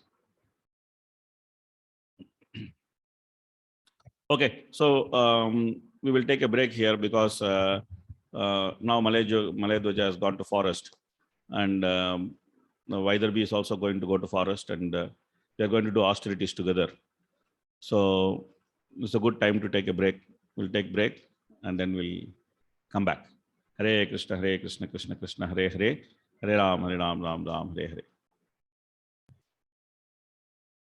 King Malayadwaja, he departed for this hill called Kulachala, and he left his family, his home, his kingdom. He left everything, and he went to practice austerities along with his wife. So because his wife was Vaidarbi, was very faithful to him as a faithful wife, so Vaidarbi now followed Malayadwaja to the forest, and along with him she did austerities. Also, she continued to serve her great husband. Okay, please read. Okay, I can read. The word Madrikshena is also significant in this verse. Srila Jiva Goswami has explained in his Sandarbha that the word Madira means intoxicating. If one's eyes become intoxicated upon seeing the deity, he may be called as Madrikshena. When Vaidarbi's eyes were very enchanting, just as one's eyes are Madrikshena while engaging in seeing the temple deity. Unless one is an advanced devotee, he cannot fix his eyes in the deity in the temple. Yeah. Otherwise, the deity is there, and deity is very beautifully decorated, but still we get distracted by so many things happening in the temple room, and we cannot focus our attention on the deity unless one is an advanced devotee. At the slightest disturbance, we want to see what is happening. We can definitely see that to advance in Krishna consciousness, one must control his bodily weight. If one becomes too fat, it is to be assumed that he is not advancing spiritually. Very practical instruction. If one becomes too fat, then he is not advancing spiritually. That's why lean brahmacharis are always good. But of course, now if you say this kind of things, they will say body shaming and that and this and things like that. But these are all facts. So we can see that whenever they go through austerities, they eventually become very skinny. This human form of life is meant for austerity, and austerity means controlling sex, food intake, etc. In this way, time can be saved for spiritual activity, and one can purify himself both externally and internally. Thus, both body and mind can be cleansed. Yeah. So the more we complicate our life, the less we will have time. So the lesser, that's why Prabhupada always said simple living, high thinking. They come in that order. Simple living leads to high thinking. They come in that order. You cannot have complicated living. So nowadays people live in housing complexes. So that means it's complex living and complicated thinking. So we should try to live in a simple manner. Everybody should try to simplify their lifestyle. And it may mean many things for many people. It may mean different things for different ashramas. But nonetheless, one should try to do it.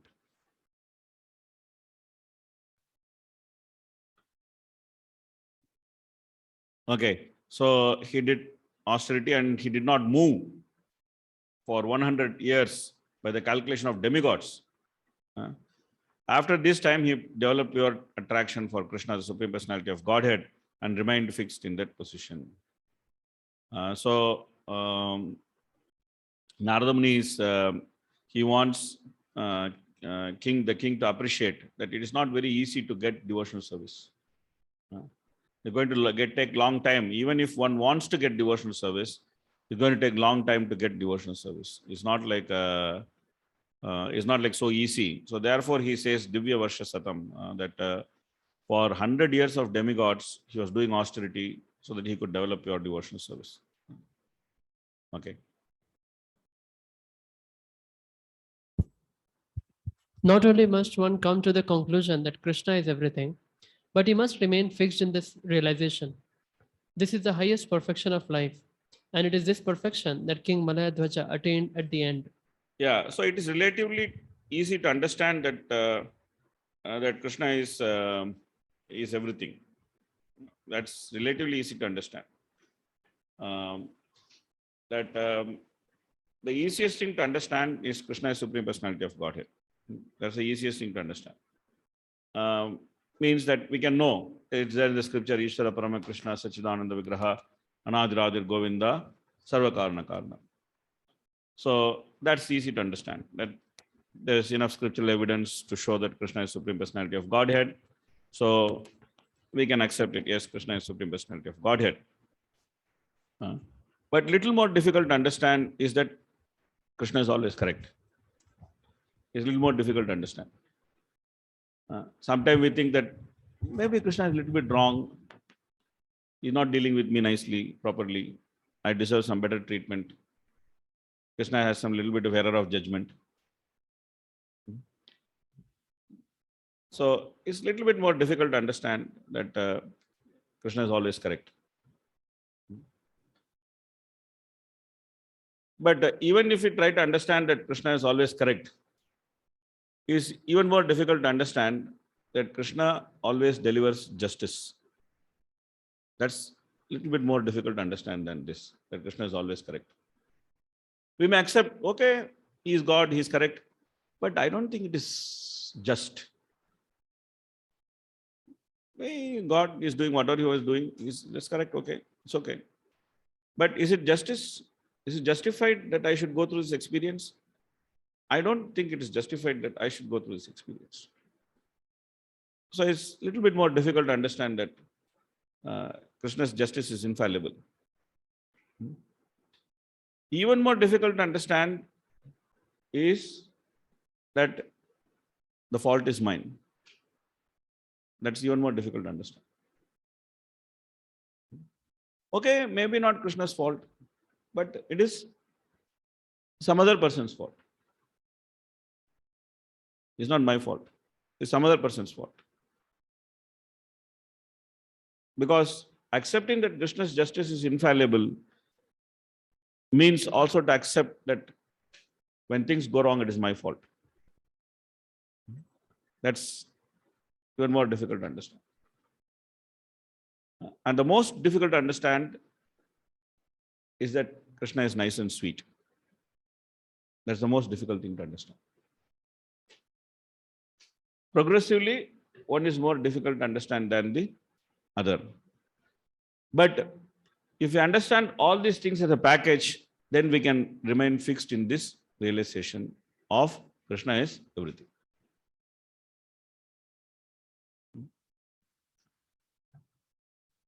Otherwise, we have to go through this step. Step by step, we need to understand this. That Krishna is supreme personality of Godhead. Krishna is always correct. Krishna's justice is infallible. What has gone wrong has simply gone wrong because of my own fault. And Krishna is nice and sweet person.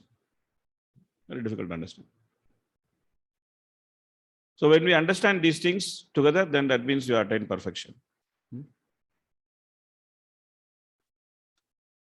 So Malayadwaja was able to, he was able to actually see that the body and soul as separate entities. The soul is the witness of the material body. He was able to see it. He was able to see it. And he was also able to see the Supreme Lord because of his devotional service. So he attained perfect knowledge in pure state. He was directly instructed by the Supreme Lord. And then by transcendental knowledge, he left his body. He left his body. King Malayadwaja could observe the super sword is sitting by his side, and that he, as individual sword, is sitting by the side of the super soul. Since both were together, there was no need for separate interest. Thus, he ceased from such activities. The very existence of the body is due to that separate interest. That's why the body exists. The body exists because of the separate interest. And that separate interest has been explained by Kapila Dev as separate interest in mode of ignorance, separate interest in mode of passion, and separate interest in mode of goodness. And all the three has to be given up in devotional service. Even the separate interest in mode of goodness has to be given up. It's not that separate interest in mode of goodness is, we should get attached to it. Separate interest in mode of goodness is much better than separate interest in mode of passion and ignorance. And it is conducive to devotional service, but it has to be given up. Separate interest in mode of goodness means that one is interested in devotional service as a matter of duty, or one executes devotional service to become free from sinful activities, or one simply executes devotional service to remove the defect in his activities. So these are the three interest in mode of goodness, that why one does devotional service. One does devotional service in mode of goodness because he wants to purify his existence, he wants to remove his sinful activities, or he considers it that this is the duty of the soul to do devotional service, so I should do it. And these things are good. They are very conducive to progress in devotional service, but ultimately they have to be given up. Ultimately, they have to be given up, and one should learn to practice pure devotional service. So as long as a separate interest exists, then body has to exist. Once the separate interest ceases to exist, there is no more use for this material body, because this material body was simply given as an instrument to execute that separate interest. So therefore, There's no more use for this material body. So the material body is given up. Given up. So the daughter of King Vidarbha accepted her husband as all in all, as supreme. She gave up sensual enjoyment and in complete renunciation followed the principles of her husband, who was so advanced. Thus she remained engaged in his service. Now we can contrast Puranjana to Malayadwaja. So Puranjana in his previous life, or this soul who was occupying Puranjana's body in his previous life, he simply caused the destruction of his family. His wife Puranjani and all his sons, daughters, everybody. He simply caused their destruction by being so materialistic and by being so attached to sex life. But because Malayadwaja was fixed in devotional service, naturally his wife benefited by serving him. And she remained engaged in his service. Okay. Please read. Figuratively, King Malayadwaja is the spiritual master, and his wife, Vedarbhi, is the disciple. A woman is fortunate enough to be the wife of a pure devotee. She can serve her husband without any desire for sense gratification. If she remains engaged in the service of her exalted husband, she will automatically attain the spiritual perfections of her husband. If a disciple gets a bona fide spiritual master, simply by satisfying him, he can attain a similar opportunity to serve the Supreme Personality of Godhead. So we are all very fortunate because we have bona fide spiritual master. We come from a glorious parampara. We are all well situated from that perspective. We are all well situated. Now we have to do our part of the obligation, which is to serve him nicely and satisfy him and give up this desire for sense gratification. We have to understand that the desire for sense gratification simply pushes us into the danger of accepting one more material body. It's a very dangerous position. And that's what this whole pastime is trying to tell us, that how dangerous it is to be in a material body. It's so dangerous. The daughter of Vidarbha wore old garments. She was lean, thin because of the vow of austerity. Since she did not arrange her hair, it became entangled and twisted in locks. Although she always remained near her husband, she was silent and unagitated as the flame of an undisturbed fire. So this is Vanaprastha life of husband and wife being together. Means that the silence simply means that they do not talk any subject matter which is materialistic. In Vanaprastha life, the husband and wife do not have any need to talk elaborate materialistic subjects. But in Grahastha life, sometimes there may be need because you're dealing with relatives, you're dealing with so many social issues and social etiquette, etc. So then there is a need to actually talk about social interactions. Okay, you have to go to this marriage, so what gift to give, what to do, what not to do. So many things may be discussed. But in Vanaprastha life means that one withdraws from such social initiatives. One does not feel obligated, and there's no obligation for a Vanaprastha to be part of social interaction.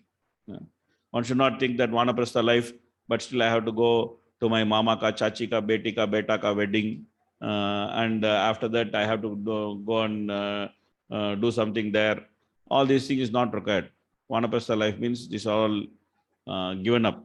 Okay, we may go someplace if there's an opportunity to preach the message of the Supreme Lord. If it's a good place to preach, then we go there. And we don't feel obligated. अरे वो नहीं जाएगा तो वो गुस्सा आ जाएगा उसको, वो नहीं मानेगा. All time is over. Vanaprastha life is not meant for all those things. There's no social obligation in Vanaprastha life. So because there's no social obligation, there's also no social discussion.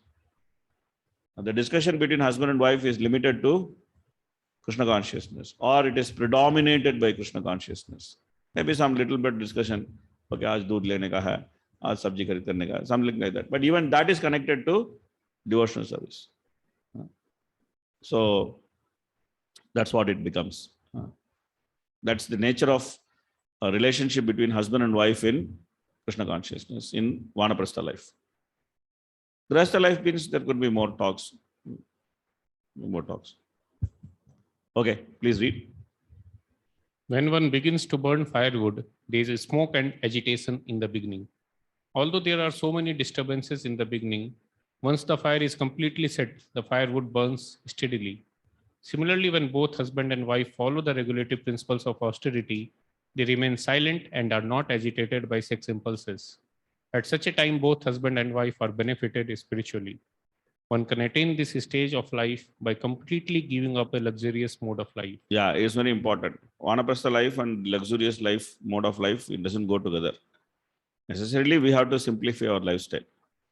Of course, for the sake of preaching, we may have to maintain a nice house, etc. But it should be maintained not in Grahastha style. It should be maintained Vanaprastha style. Means minimum facilities, minimum maintenance mode. Grahastha life means that maintenance is substantial because so many facilities are required according to the situation of the children. Maybe some toys are required, that is required, this is required, and some nice decoration of the house is required. So many different things are required. In Vanaprastha life, these things simply become a disturbance. This decoration, showcase, keep this, keep that, everything becomes a disturbance. Every element you add to your house is going to take away some time from Krishna consciousness. One should be very, very careful. One should live bare minimum life. Yeah. The wife especially should remain austere, not desiring luxurious dresses and living standards. She should accept only the bare necessities of life and minimize her eating and sleeping. There should be no question of mating. Simply by engaging in the service of her exalted husband, who must be a pure devotee, the wife will never be agitated by the sex impulses. The Vanaprastha stage is exactly like this. Although the wife remains with the husband, she undergoes severe austerities and penances, so that although both husband and wife live together, there is no question of sex. In this way, both husband and wife can live together perpetually. Since the wife is weaker than the husband, this weakness is expressed in this verse with the words upa patim. Upa means near to or almost equal to. Being a man, the husband is generally more advanced than his wife. Nonetheless, the wife is expected to give up all luxurious habits. She should not even dress nicely or comb her hair. Hair combing is one of the main businesses of women. In the Vanaprastha stage, the wife should not care of her hair. Thus, her hair will become tangled in knots. Consequently, the wife will no longer be attractive to the husband, and she herself will no longer be agitated by sex impulses. In this way, both husband and wife can advance in spiritual consciousness. This advanced stage is called the Paramhamsa stage, and once it is obtained, both husband and wife can be actually liberated from bodily consciousness. If the disciple remains steady in the service of the spiritual master, he need no longer fear falling down into the clutches of Maya. Yeah, so Prabhupada gives nice description of Vanaprastha life, that how it should be. The idea is that bodily maintenance should be minimized. That's the whole idea, that bodily maintenance should be minimized. And we should not spend too much time in trying to decorate the body or to maintain the body, etc. Whatever is needed to maintain a healthy body according to the age and life, that should be done. That's it, not more than that. So, because they were not talking to each other, so Vaidarabhi had no way of knowing whether her husband is alive or not, except that when she would touch him, touch his feet or touch his body to clean him up or something like that. So when she touched his body, then she found that his body has become very cold, and from that she could understand that he already left his body. So then she was in the forest, nobody is there, her husband is there, he was there, even though he was not talking to her, but still he was there, and she was depending on him, and she was maintaining him, she had some service to do, all these things. Now she understood that now he is gone, there's nothing to do, there's no service to do, what she's going to do? So then she became very disturbed, and then she lamented for some time, incessantly shedding tears which soaked her breast. She cried very loudly. Okay. Figuratively, the queen is supposed to be the disciple of the king. Thus, when the mortal body of the spiritual master expires, his disciples should cry exactly as the queen cries when the king leaves his body. However, the disciple and spiritual master are never separated because the spiritual master always keeps company with the disciple as long as the disciple follows strictly the instructions of the spiritual master. This is called the association of Vani, words. No, as long as the spiritual master is physically present, the disciple should serve the spiritual master, physical body of the spiritual master. And when the spiritual master is no longer physically existing, the disciple should serve the instructions of the spiritual master. Yeah, so Prabhupada gives the hint as to what should be done and what is the nature of relationship between the disciple and the spiritual master. So when the disciple is naturally attached to the spiritual master, and when the spiritual master leaves the body, then the outpour of grief is quite natural. We saw that when Panjani Prabhu left his body, uh, we announced to the community, and then the body was taken in procession to Radha Madhav, and the body was kept in the Radha Madhav courtyard. Spontaneously, everybody in every household in Mayapur came. Children, young man, old man, young woman, old woman, everybody came. Everybody came. And the outpouring of grief was so spontaneous and so natural. Even though at that time it was still restrictions were there and crowding was not allowed and things like that. But there was no question of controlling the emotions of the devotees. All of us felt that we have left one family, we have lost one family member in the house. So spontaneously, everybody came. Everybody came. Everybody came. And there was, naturally, they were arranging themselves in line. There was like, there was no issue of crowd control or there was no chaos or anything.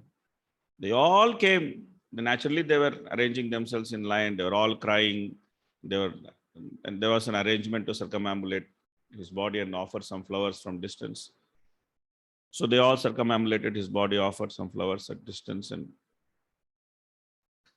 small children, they were, because I was just there, and I was just watching what's happening. So small children, they were just going and coming back. They go, they come, they did their parikrama, they went, and then they again went back to the line, and then again they came back. Again they went back to the line, again they were coming back. They couldn't stop themselves from not coming. They're coming back again and again. So that's natural that when the spiritual master leaves the body, then the disciples feel so much grief. It's natural. And we saw the same thing with when His Holiness Bhaksha Swami Maharaj left his body. But of course, there were a lot of restrictions at that time. But later, when the restrictions were lifted, so many of his disciples came. So many of his disciples came. Anyway, it's the nature of material world that separation is inevitable by time. But if we connect to the spiritual master through the Vani, then always we can feel the presence. So I was talking to one of the sannyasis who's proper disciple, and he was actually explaining to me that how Prabhupada is supervising ISKCON even today. He had a long talk with me, and he was speaking about that. He was telling me that you people should not think that Prabhupada is gone. And you can now, Prabhupada is not there. You can do whatever you want. You should not think like that. You should know that Prabhupada is still watching all of you. And he was explaining that how Prabhupada is still supervising the movement. So when we invest ourselves into the instructions of the spiritual master, then that relationship becomes very nice. So she was lamenting, "Oh, best of kings, please get up, please get up. Just see this world, which is surrounded by water, infested by rogues and so-called kings. This world is very much afraid. It is your duty to protect her." Okay, please read. Unfortunately, when the Acharya disappears, rogues and non-devotees take advantage and immediately begin to introduce unauthorized principles in the name of so-called swamis, yogis, philanthropists, welfare workers, and so on. The Acharya, the authorized representative of the Spirit Supreme Lord, establishes these principles. But when he disappears, things once again become disorganized, disordered. The perfect disciple of the Acharya try to relieve the situation by sincerely following the instructions of the spiritual master. At the present moment, practically the entire world is afraid of rogues and non-devotees. Therefore, this Krishna consciousness movement is started to save the world from irreligious principles. Everyone should cooperate with the moment in order to bring about actual peace and happiness in the world. So when Prabhupada left, there was a fair share of disturbance in ISKCON. There were many of Prabhupada disciples. They actually went out, and there was some disturbance and some issues which happened. But later, many of them have recollected themselves, and the institution is now progressing. So now we are also in the next generation, all of us. So Prabhupada is telling us that we should cooperate, because time will come when we also have to face the situation of the unfortunate situation of not having the physical presence of our spiritual masters.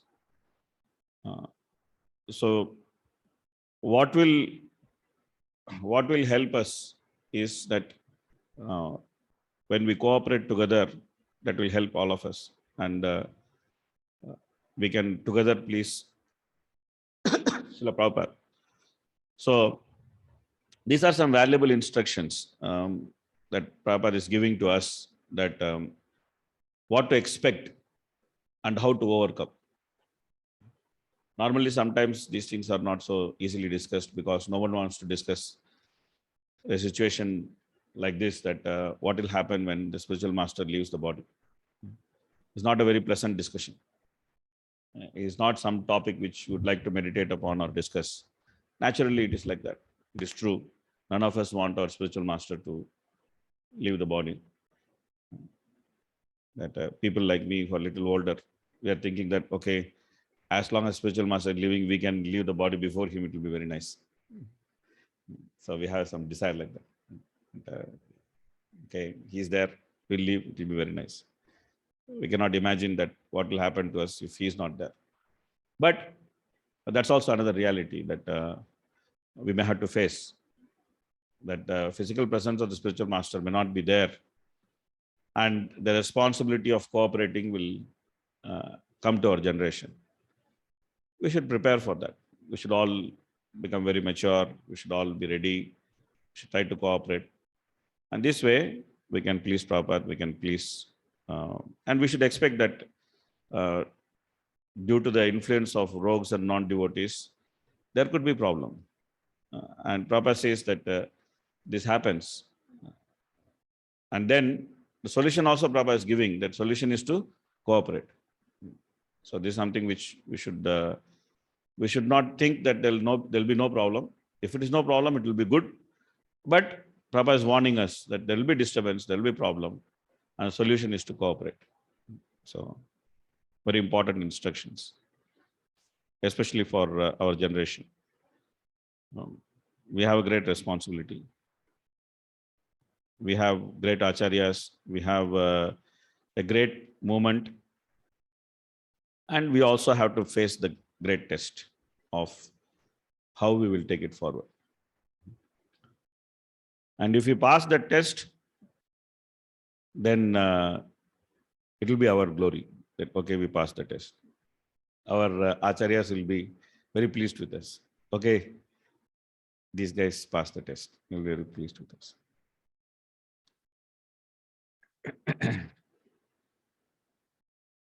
So she prepared to enter the blazing fire because she thought that there is no more reason to live in this material world. So the fire of separation made the actual fire look very insignificant. So I thought, okay, just leave this world. So she was preparing like that. Okay. Similarly, a devoted disciple of the spiritual master would rather die with the spiritual master than fail to execute the spiritual master's mission. It is the duty of the disciple to take charge of the mission of spiritual master and execute it properly. Otherwise, the disciple should decide to die along with the spiritual master. In other words, to execute the will of the spiritual master, the disciple should be prepared to lay down his life, abandon all personal considerations. Yeah, so because since the body belongs to the spiritual master, then it's our duty to continue to use this body in spiritual master service, even in the absence of the spiritual master. The most easiest thing would be to leave the body when he is not there. But there's also duty. So that's what Prabhupada points out. The duty of the disciple would be to continue to execute the mission of the spiritual master.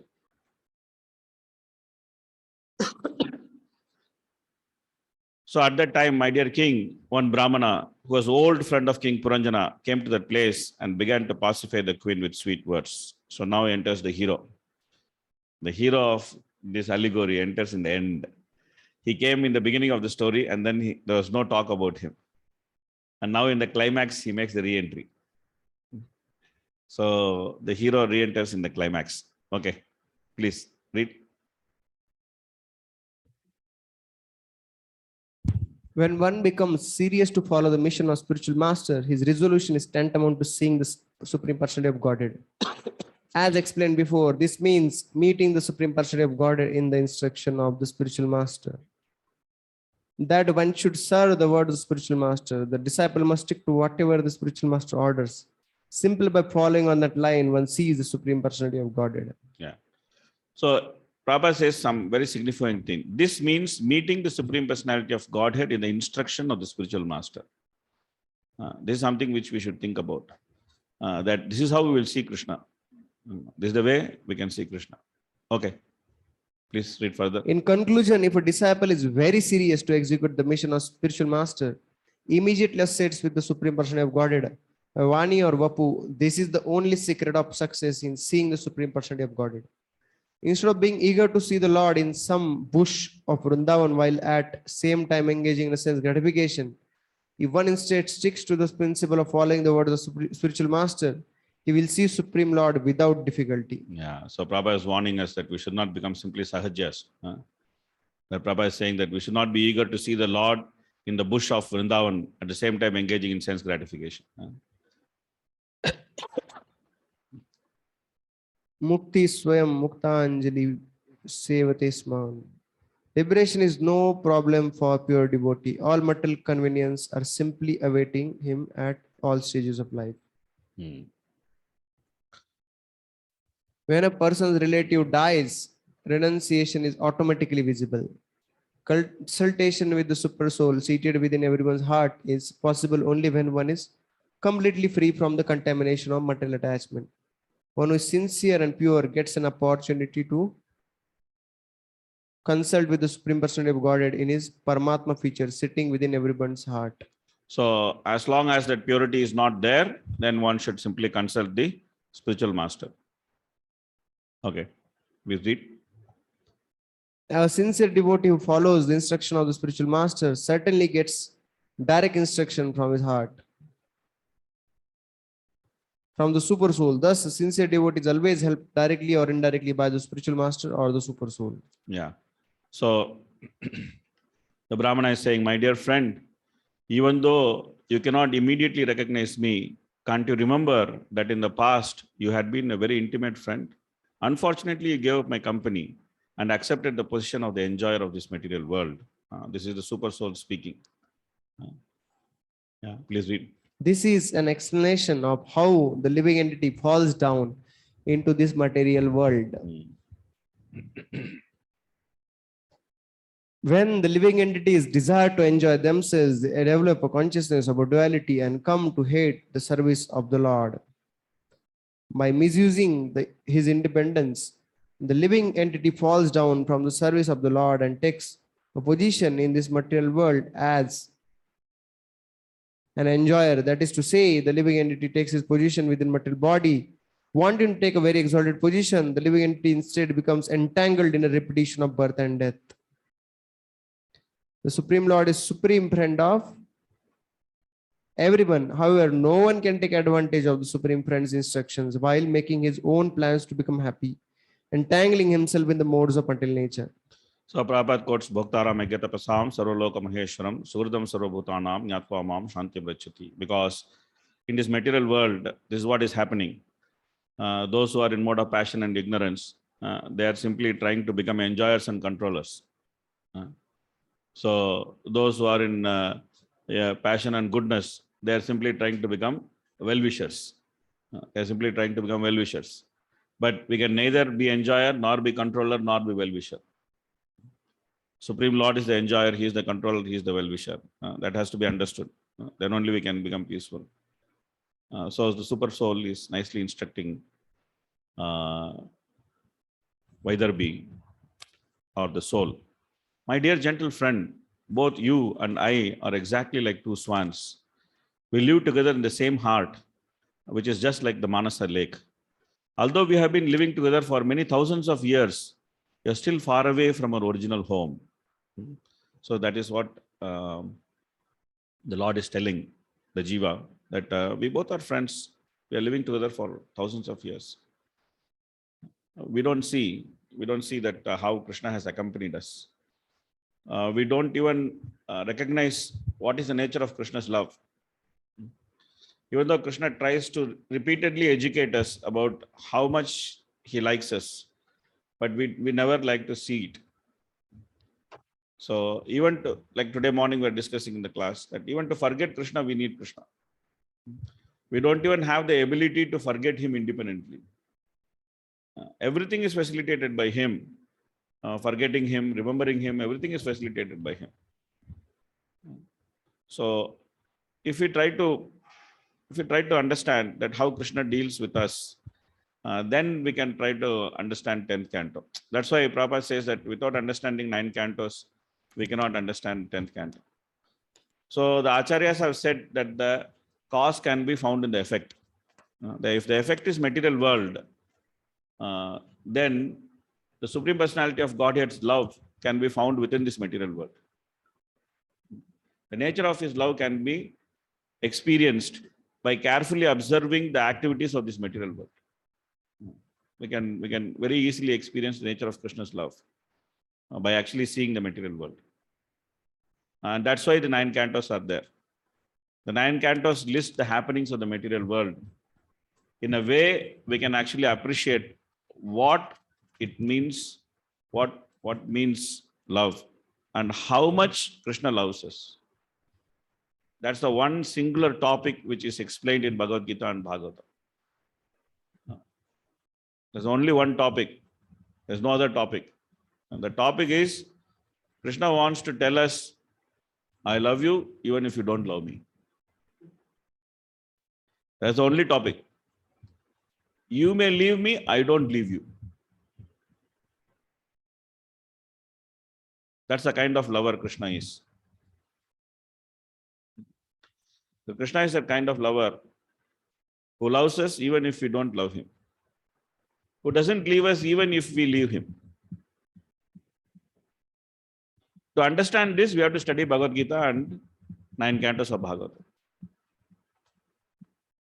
And when we understand this, we also understand, because in this material world, also someone may say like this, I love you even if you don't love me. Someone may say like this, I will be always with you even if you leave me. Someone may say the same dialogue in this material world. But for Krishna to say this dialogue is very, very different from anybody else to say this dialogue. Because Krishna is Atmaram, he is Aptakam. He is fully self-sufficient and he is able to fulfill all his desires by himself. Every other person in this material world is neither Atmaram nor he is Aptakam.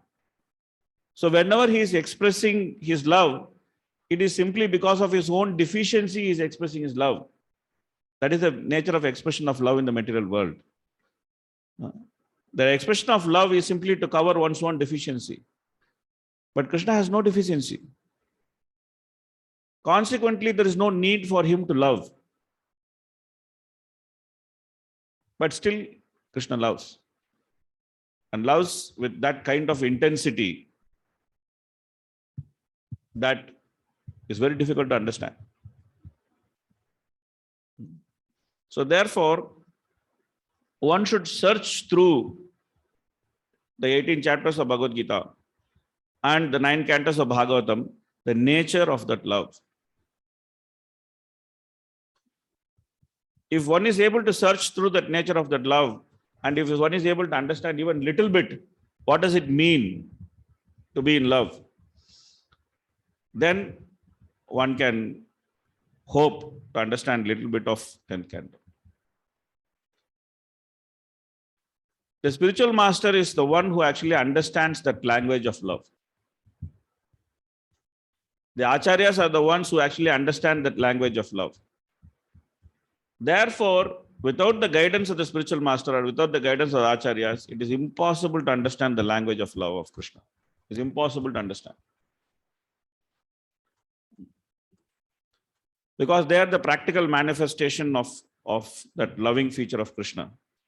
They're practically manifested and they show us that this is what love means.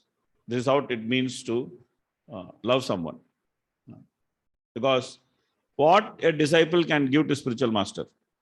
Can a disciple give something to spiritual master? Can he give something? He can tell, okay, my dear spiritual master, this is something which you don't have. I want to give you. Can he give something like that? He cannot give anything to spiritual master. But how much a disciple gets from the spiritual master? How much he gets? He gets unlimited amount from the spiritual master. He owes his existence to the spiritual master because the spiritual master is the one who actually told him, you're not his body, you're a spirit soul. You're a servant of Krishna. So his very existence he owes to the spiritual master. But at the same time, there's nothing he can do to repay the spiritual master. Whatever he does, it will remain insignificant. But still the spiritual master loves the disciple because that is the nature of Krishna's love. And that's what here the super soul is telling that soul who is thinking that he is Vaidarbhi, he is wife of Malayadwaja, now there's no reason for him to live, all these things. My dear friend, you are now my very same friend. Since you left me, you have become more and more materialistic, not seeing me. You have been traveling in different forms throughout this material world, which was created by some woman. That some woman is Maya. She is Prakriti. So she is called as some woman. Okay, please read. This material tendency is mentioned in this verse as Gramyamati, sense gratification. The word Mahim means within this material world. All living entities within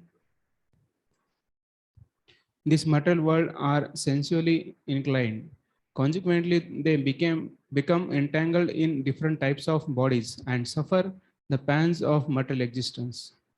In that city, the material body, there are 5 gardens, 9 gates, 1 protector, 3 apartments, 6 families, 5 stores, 5 material elements, and 1 woman who lords over the house. My dear friend, the 5 gardens are the 5 objects of sense enjoyment. The protector is the life air, which passes through the 9 gates. The 3 apartments are the chief ingredients, fire, water, and earth. 6 families are the aggregate total of mind and 5 senses. The five stores are the five working sensory organs. They transact their business through the combined forces of five elements which are eternal. Behind all this is the activity of the soul. The soul is a person and an enjoyer in reality. However, because he is now hidden within the city of the body, he is devoid of knowledge. Okay, please read. The bodily conception of life is prominent because of ignorance. Intelligence is described in the feminine gender, but owing to her prominence in all activities, she is described in this verse as Adhishaha, the controller. The living entity lives by means of fire, water, and food grains. It is through the combination of these three that the body is maintained. Consequently, the body is called Prakriti, material creation. All the elements gradually combine to form flesh, bone, blood, and so on. All these appear as various apartments. It is said in the Vedas that the digested food are ultimately divided into three. The solid portion becomes stool, and the semi-liquid portion turns into flesh. The liquid portion turns yellow and is again divided into three. One of these liquid portions is called urine. Similarly, the fiery portion is divided into three, and one is called bone. So it's all Ayurveda. So ultimately, this is what is a material body is. My dear friend, when you enter such a body, along with the woman of material desires, you become overly absorbed in sense enjoyment. Because of this, you have forgotten your spiritual life. And due to your material conception, you are placed in miserable condition. Actually, you are not the daughter of Vidarbha, nor this man Malayadwaja is your well-wishing husband, nor were you the actual husband of Puranjani. You are simply captivated in this body of 9 gates. So this is the fact. We should understand this fact. Please read. In the material world, many living entities come into contact with one another, and increasing their attachment to a particular type of body, become related as father, husband, mother, wife, etc. As water passes down a river, many straws and grasses are carried from the shore. These straws and grasses come together in the river's current. But when the waves toss this way and that, they are separated and carried somewhere else. Similarly, innumerable living entities within this material world are being carried by the waves of material nature. Sometimes the wave bring them together and they form friendships and relate to one another on a bodily basis of family, community, or nationality. Eventually, they are thrown out of association by the waves of material nature. One's so-called husband, relative, son, father, or whatever cannot actually be a well-wisher. The only actual well-wisher is Krishna himself. Yeah, he's Krishna himself. One time, one Prabhupada disciple came and told Prabhupada, Prabhupada, I cannot trust anyone. I can only trust you. Prabhupada said, don't even trust me, trust Krishna. This is the bona fide spiritual master. That he shows Krishna as the well-wisher. Sometimes you think yourself as a man, sometimes a chaste woman, sometimes a neutral energy. This is all because of the body which is created by the illusory energy. This illusory energy is my potency. And actually both of us, you and I, are pure spiritual identities. Now just try to understand this. I am trying to explain our factual position. So very nicely, the super soul, who is the friend, he is explaining this to the soul, who is now thinking that she has become a woman and she is in a very unfortunate position. My dear friend, I, the super soul, you, the individual soul, are not different in quality. We both are spiritual. In fact, my dear friend, you are qualitatively not different from me in your constitutional position. Just try to consider this subject. Those who are not actually advanced scholars who are in knowledge do not find any qualitative difference between you and me.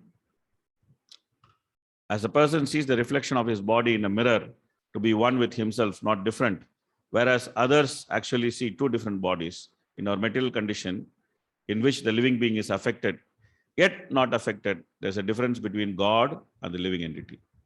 Okay, please read. When the sun is reflected in a pot of water, the sun knows that there is no difference between himself and the reflected sun in the water. Those in ignorance, however, perceive that there are many small suns reflected in each and every pot. As far as the brilliance is concerned, there is brilliance both in the original sun and in the reflections, but the reflections are small, whereas the original sun is very large. Vaishnava philosophers conclude that the living entity is simply a small sample of the original Supreme Personality of Godhead. Although he and the Supreme Personality of Godhead are one in quality, the living entity is prone to forget his spiritual identity, whereas the Supreme Personality never forgets. This is the difference between Lipta and Alipta. The Supreme Personality of Godhead is eternally alipta, uncontaminated by the external energy. The conditioned soul, however, being in contact with material nature, forgets his real identity. Therefore, when he sees himself in the conditioned state, he identifies himself with the body.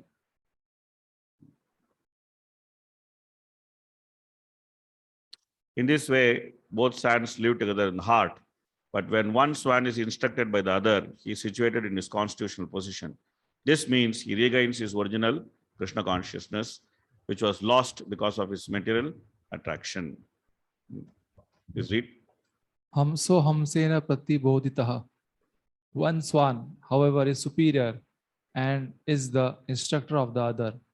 When the inferior swan is separated from the other swan, he is attracted to material enjoyment. This is the cause of his fall down. The word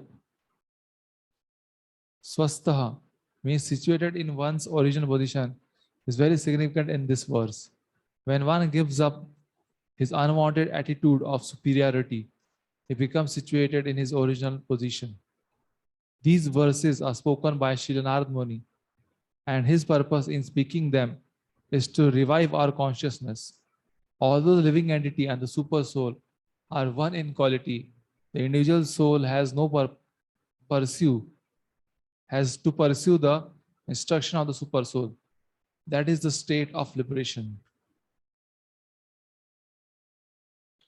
My dear King Prachina Barhi, the Supreme Personality of Godhead, the cause of all causes, is celebrated to be known indirectly. Thus, I have described the story of Puranjana to you. It is actually an instruction for self-realization. So, with this, we come to the end of this chapter. Thus, end the Bhaktivedanta purport of 4th canto, 28th chapter, Srimad Bhagavatam, entitled Puranjana becomes a woman in next life. Harihi Om Tat Sat. So, the next chapter actually concludes this pastime. So, briefly, in the next chapter, the king is not able to understand the allegory. He says that it's too complicated for me. I'm not so intelligent to understand this allegory. So can you please deconstruct this allegory for me? He tells. And then Narada Muni actually deconstructs the entire allegory for him. And he explains every aspect of the allegory to him, that this is what each and every aspect stands for.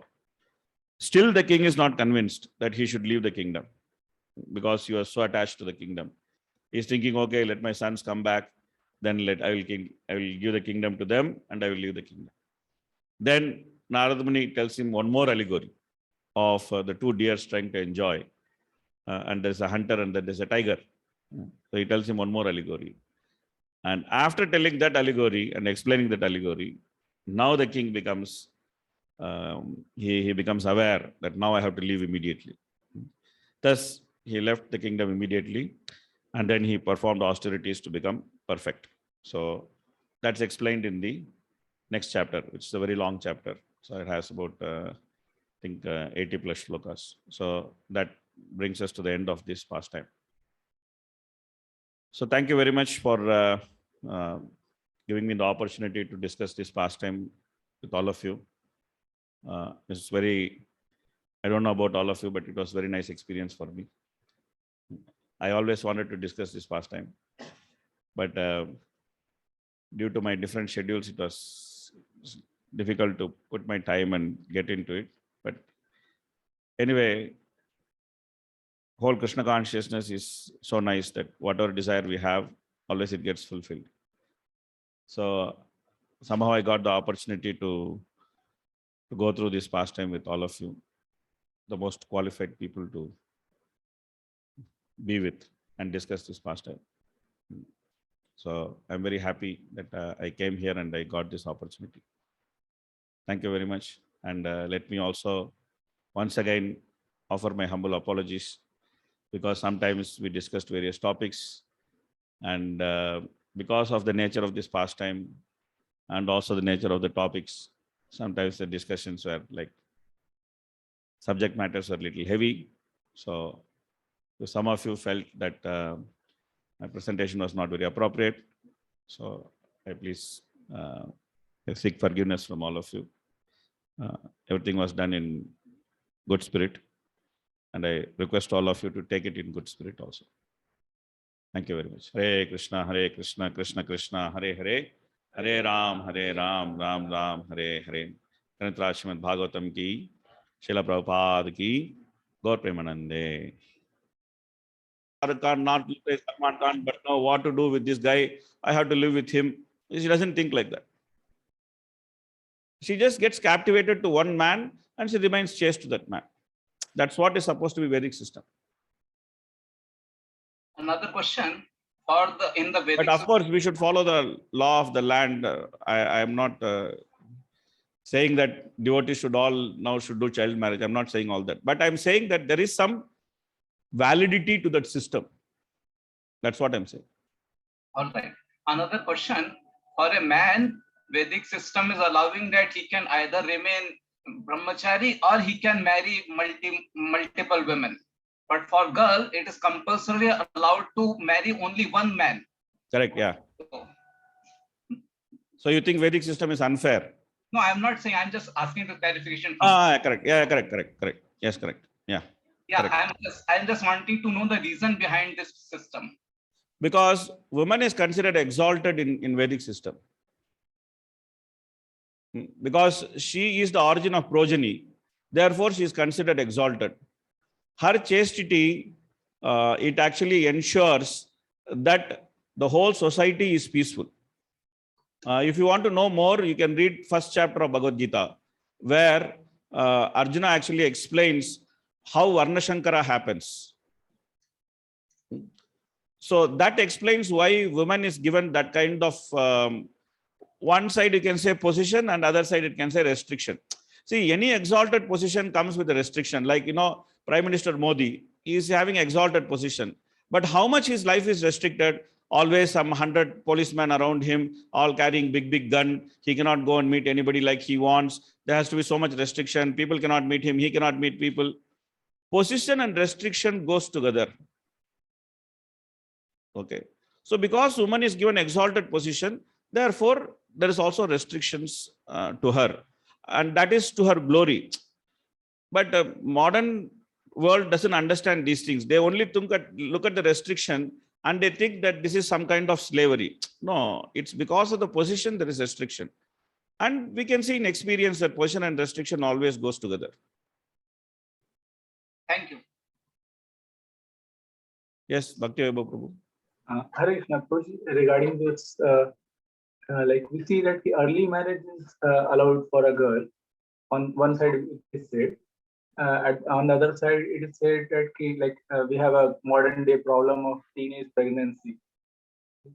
So, like in early marriage, but then they are not allowed to have child in young age. Is there something like that? Because teenage pregnancy problem I raised because that all those teenage pregnancies are illicit pregnancies. Yeah, that is illicit, but that is illicit. That is clear.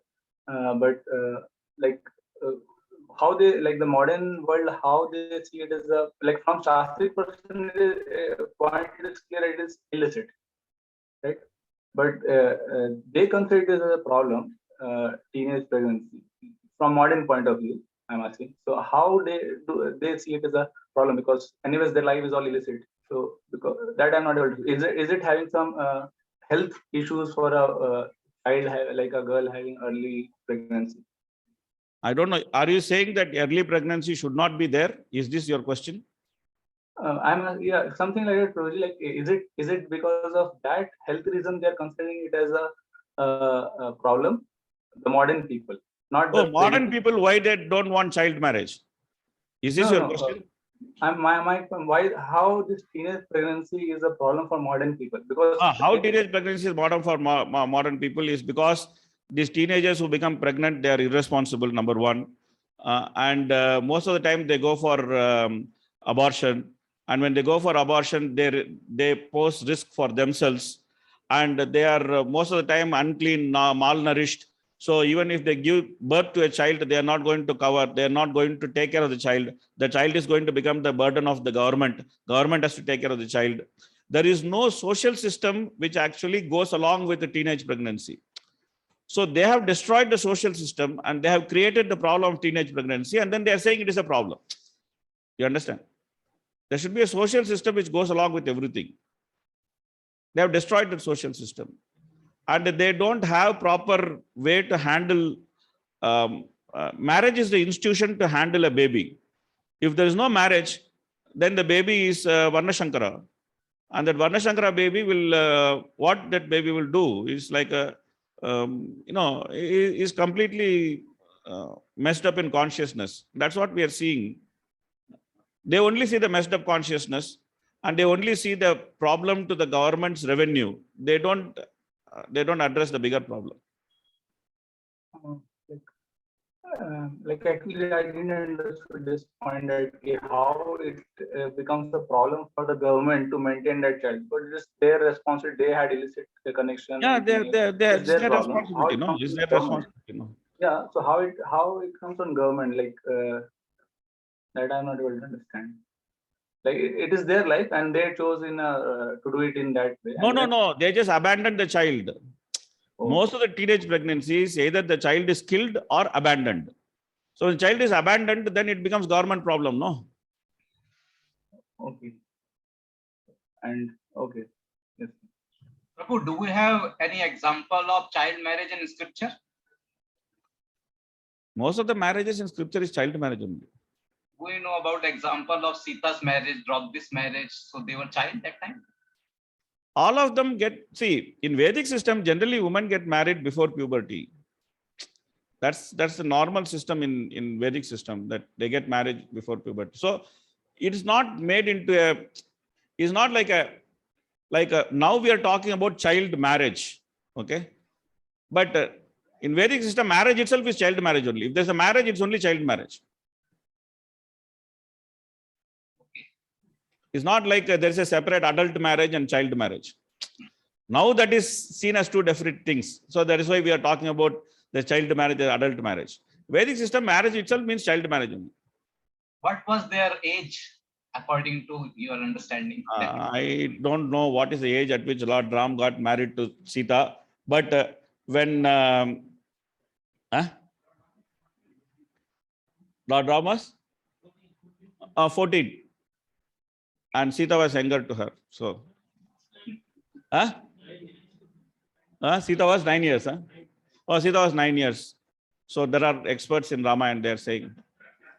I don't know, frankly, but Sita 9 years, Rama is 14 years. So I think it looks like a child marriage only. Thank you. Okay. Okay. Thank you very much. Hare Krishna, Krishna Krishna, Hare Hare. Hare Ram, Ram Ram, Hare Hare. Rachman Bhagavatam ki jai, Shila Prabhupada ki jai, Gaur Premanande, Hare Hare.